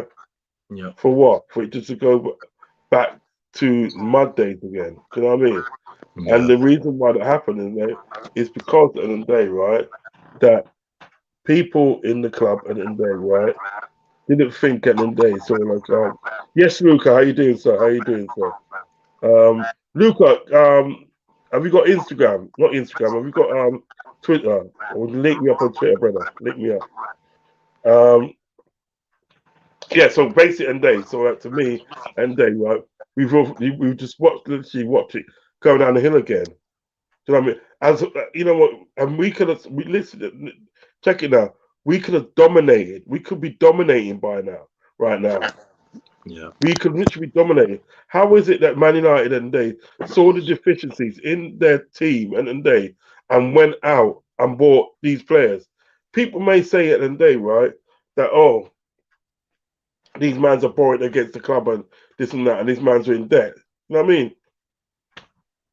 And they'll probably get to sell that club and everything. Yeah, they're on in it. debt, right? They're in debt, yes. But guess what? They know, right, with the revenue coming in year out, Man United, mate. And we're the same, right? We're the exact same, right? Yes, they're in debt. We're not in debt, but I'm talking about revenue. We can match Man United, right? So we could spend what they're spending. But the thing is, right, Man United are in debt, right? Yeah. But guess what? See with that revenue coming in, mate, that debt wouldn't be long getting cleared. But that's what big clubs do, mate. They act like big clubs. As simple as that, mate. That's what I'm trying to say. That's what I'm trying to say. Is that say it doesn't bother them. So why is it in the day that like Man United and the day, right, saw a gaping problem at the day, right, in their club, and they fixed it But we've got a problem in our cupboard for that. But we refuse to fix it because you know what isn't there, right? What you just said in there, we can fix it. We have got the money for it, and blah blah blah blah. Yeah. Yeah. So really and truly, the fact that we haven't fixed it, is the fact that they will look at the day, right? Yeah. They refuse to fix it. Why are Yeah. why are we refusing at the end of the day, right, to do these things? You know what I mean? What is it? What is it with us as a club and everything that we refuse at the day to mend things at the day that is right in front of us? Why Yeah, is that's it? the thing, mate. It's not even a head scratcher, mate. It's right there in front of you. A dog could see it. That's the thing. Exactly. If it was this mysterious thing that no one knew, I could understand, mate. But if us fans can see it, right? As Albert, and you know what? As Albert rightly said, you have a guy paid 15 million a year or whatever, right? And again, don't misstate my words. I want Jurgen Klopp at this football club for now, anyway. But if you're getting paid 15 million a year and you're doing that, mate, I'm sorry, but you're doing something. You're not doing your job. Is point blank period. You're not doing your job. You're actually not doing your Right. job. You're not doing what you're And paid to do. if you're neglectful in your job and you're not doing the job right at the end of the day, You know what if comes you're next, in don't you? any company, any other company working at the end of the day, right, and you're not doing your job right and you're getting paid good money, right, you're gonna lose your job. So I'm really thinking, and I'm not being funny at the day, right? Yes, and then they sort of like he's brought us all these joyful nights and trophies and that, yeah. But let's not get too sentimental. Let's not get too sentimental and think Oh that, no, right? absolutely not. Exactly. So if it's fucked at the end of the day, right, and we know at the end of the day, well, look, at the end of the day, yeah, we need to get rid of this person in order to start the mending with the club and stuff, yeah, right. We need to do it. We need to act. You see that But there's this too is a many thing, sentiment. but this is There's too where many my problem sentimental with the people owners. around that's gonna sort of like remember at the day what he done at the day, sort of like with the Champions League, FA Cup, and this and that. Do you know what I mean? But see, this is where it comes back to the owners' rods, right? This is where my problem comes back to the owners, right? If we do sack Jurgen Klopp, right, who do we bring in? Because I'm sorry, but there's no right the level of manager and the caliber of manager that we need to replace Klopp. I don't think it's coming to work under this ownership. I really don't, mate. Why would they? There's better jobs out there, isn't there? More money, and you're guaranteed more funds to work with. So why would like Hansi Flick or Thomas Tuchel or Zidane or any of these guys, Yeah. mate? They're not coming to work under FSG. Never in a million years. So if we did sack Klopp, mate, where do we go from there? Yeah. You know what is Kieran? And when I look at the situation and all I can say is we're well and truly fucked. We Mate, are we have well and nowhere to truly go. We have fucked. nowhere to go. We have nowhere to run, bro. We're Anywhere fucked. you turn anywhere we look, we're fucked, bro. Yeah, we're, You can't we're replace your literally fucked. manager, and you can't replace your owners, and you can't replace players. What do you think is going to happen? Nothing. You know what, Kieran? We're gonna carry on this talk at the end of the day, sort of like on Saturday. I'll probably do a panel debate show on Saturday. You available Saturday evening? Yeah, I should be. Yes, I'll give you a text and keep you updated. I should be anyway. I'll let you know, yeah, right? yeah, yeah. We're gonna do a panel debate show and everything. We're gonna chop this up again and everything because he needs talking about. He needs talking about. And he needs the situation and they well, look, where do we fans go from here? You know what I mean? Where do we go from here? Because obviously, at the day, we're the people at the day that's sort of like buying up the merch, buying the tickets, spending money in travel, and so forth to sort of like watch a game. And we can clearly see at the day with the club, there's things not right with the club. We can clearly see there's things not right. We can also clearly see anything that these things at the day that's not right, they're going wrong with the club. I'll say we can also see it, and they're not being fixed, and they probably ain't got no intention of being fixed. So then at the day, we have to talk about what do we do? What do we do? Because we the fans at the day keep this club going. Yeah, we do. Without no fans, that's what I'm saying. Without no fans, whether they be in Liverpool or whether they be worldwide, and everything that, yeah. Because look at you, look yourself. You at the end of the day, you come from Northern Ireland. You got Mhm. Chris at the end of the day. That's a Liverpool sport. He's from California. You got Uncle Albert down in Florida. Do you know what I mean? And You so have you got you have that Termizzi guys on the other side of the world. yeah, exactly. Do you know what I mean? So Yeah. we at the end of the day, right, make the club what it is and everything like that. So surely at the end of the day, right, we should be able at the end of the day to sort of determine at the end of the day what's going on with the club. Are these Yeah, people at the man, end of the day, we're just sitting back. We have no choice. Well, we do have a choice, but our hands are kind of tied, though, isn't it? Because there's not a whole lot we can actually do at the present time. So we just have to sit. And as painful as it is, mate, right? We have to sit and watch this get worse. And it's tough, bro, because at the end of the day, we spend the money on jerseys and tickets on fucking TV or whatever it is, and it keeps the club going, mate. And it's going to these guys that don't really care about football, which is the sad reality of it. Yeah, exactly. Exactly. All right. So let me read this last sort of like last lot of comments, and then I'm gonna head out. Big up. That's come from Luca AFC. Big up, Big bro. up yourself. Said, yeah, I'm okay, bro. I'm okay. I hope you're good, man. I hope you're good. David Hayden says, cheers, Kieran. Big up, man. Raza Ali said, was it, Hink? What Do you that? think Klopp will give Arthur a chance? No, I don't, mate, because I don't think he wanted him to begin with. So that's another Yeah. bad situation. If you only said the day, right, I think I got stumped on, like, Hink. Yeah, I got stumped on, but yeah, I don't think he is. I think what he's going to do at the end of the season, because remember at the day with Arthur, what a lot of people don't understand, with Arthur, yeah. Oh God, I got a new one in here. I got a new one in there. I'll read that first down in a minute. With Arthur, what people don't realize is that when he gets fit, yeah, right. You might not know this yourself, Kieran. When he gets fit and he's ready to play, yeah, he can't play straight away because he's got to serve a 30-day suspension. Ah, yes, that's right. That's probably why Yeah, you're not hearing his name mentioned, to be fair. That's probably why no yeah, one's even talking about him, because they already know it, yeah. and they're like, nah, man, just we're not going to give you any bad press. So you probably see him at the day. You probably see him April, probably 30-day suspension. He's got to serve. Which I don't, Due to you know what, as a baller, I love Arthur, but I mean, his injuries and Club didn't even want Arthur anyway, did he? So what was the point? Do you know what I mean? It was another waste of. Why are you going? Why are you going and getting this guy Arthur on loan? Why would you go and get him? Why would you go and get him? You clearly you didn't want him. You know what I mean? Why would you go and get him? You can't even get a game for Juventus to ask lad. No, you And can't. do you know what? Yeah, he could have got this in January. He could have went and got sort of like Ryan Gaverbirch. You Yeah, know what I or mean? we He could could have have got got him. even that. We could have even got Weston McKennie, who apparently played a stormer. He played a stormer for Leeds tonight, bro. He's on loan from Juventus. Why are we not getting him? No, We didn't even they've have to actually pay for bought him. him now. They've actually bought him now, I think. I think it's a buy option, isn't it? But sure, we done the same war tour. So why the fuck didn't we get McKennie then? Because we wouldn't have to pay him up front. Because right now, at this moment, I think he is on loan at Leeds. So why do we not do that one? But again, whoever's scouting players, mate, sleeping.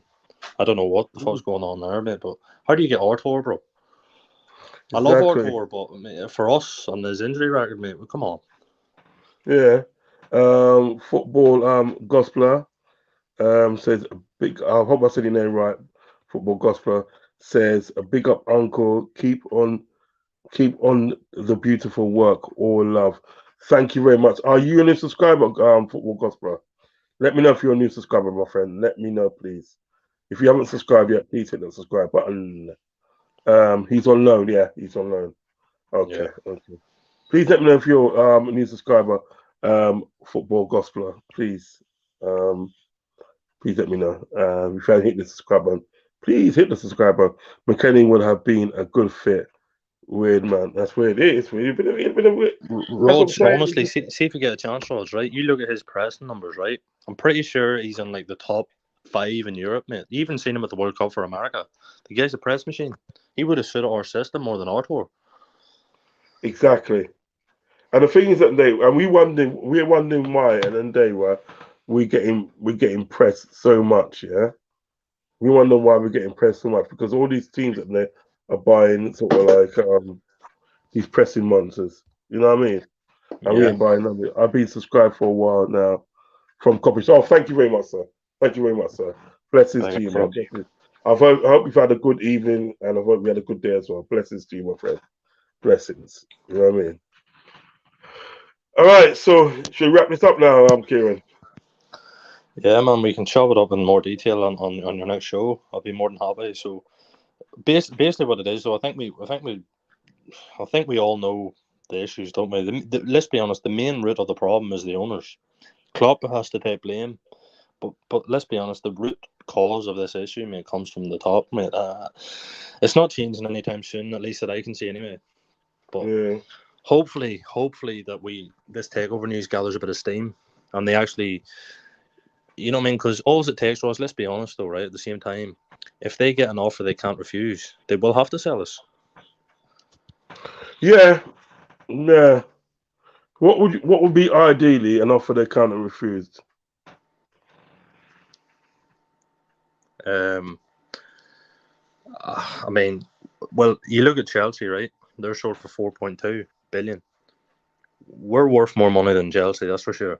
We just are, mate. That's not even banter. We are in every aspect of everything. Mm. So if they're going for 4.2, I think FSG would look for at least 5, probably more. I'd say probably 5.5. If an offer came in at 5.5 billion, I think we'll be sold. And I think those guys have the money to afford us at that price as well. Mm. Okay, we'll definitely chop it more on Saturday. We'll definitely go into it. We'll just we'll literally. Hopefully there's more positive news by then, bro, because it just Oh gets yeah, worse. yeah. What I'm gonna do is I'll probably dedicate a whole show to it. I'll get John involved. I'll get Uncle Albert and also yourself will be on there. Yeah, so we'll chop it a bit more because obviously we need to talk about this whole thing. So in the meantime, guys, if you're gonna watch this show on the replay, please, nearly 3 hours, Reminds me of old times again. Do you know what I mean? Yeah, Yeah. no, I'll tell you what, that was a very, very, very good stream. That I think a lot of points were chopped up there, to be fair. Yeah, I love it. I love it. I think I've got the record, didn't I? Because I did a 9-hour stream, didn't I? Did you? Yeah. Remember we did a 9-hour stream, man, back in the day. Oh well, I thought that was You know, John. He done something- an 8-hour stream, didn't he? John done an 8-hour stream for no reason. No, you done an 8-hour, and I beat him by 9 hours, man. Oh yeah. Yeah, I mean, Yeah, that's how we no, do it. tell a lie.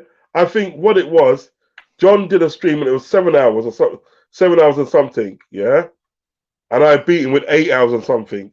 Yes, It was that's 8 hours right. and something. Yes. Do you remember Egyptian kid kept on coming on? He goes, fuck me, you're not still on. You're not still on. Yeah, that's right. Yes, I do remember that. Yeah. Yeah, because we just kept on talking and talking and talking and talking. Do you know what I mean? It was only supposed to be an hour or two show. 6 hours later, fucking hell. I tell you what, though, this stream here that we've done tonight, there, to be fair, if I wasn't in this, this is a show that I would actually watch from start to finish, man, because I think we covered a lot of points that a lot of Liverpool fans would be interested in, and you have to, don't you? You have to call it as it is. You have to call it like you see it, though. Yeah, I'm gonna try and the only thing is at the end of the day, sort of, you can't. Once you've done this streaming, it's not as if you can put this on Twitter or Instagram because it'll only take obviously like a minute, obviously, of what you think. So what I'm gonna do for now, I'm gonna obviously get a minute of it, and then I'm gonna sort of like I'm gonna say, look, if you want to watch the rest of it, go to YouTube, my YouTube channel, and stuff. You know what I mean? Tag certain people. Absolutely. It was a good show, my friend. It was a good show. Very, very, very, very good points covered tonight, I have to say. Yeah, man. So, guys, if you're going to watch this on the replay, please hit the like button. And if you haven't subscribed, hit the subscribe button as well, please. Please do that for me. And I think we got another comment. So I'll read this comment out also before we go. Yeah, man. David said, yep, been a good show. Enjoyed it. Thank you very much, sir.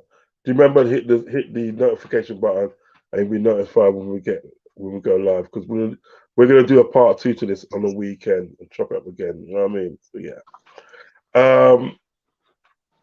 So yeah. So if you haven't hit the subscribe, you haven't subscribed, hit the subscribe button, yeah.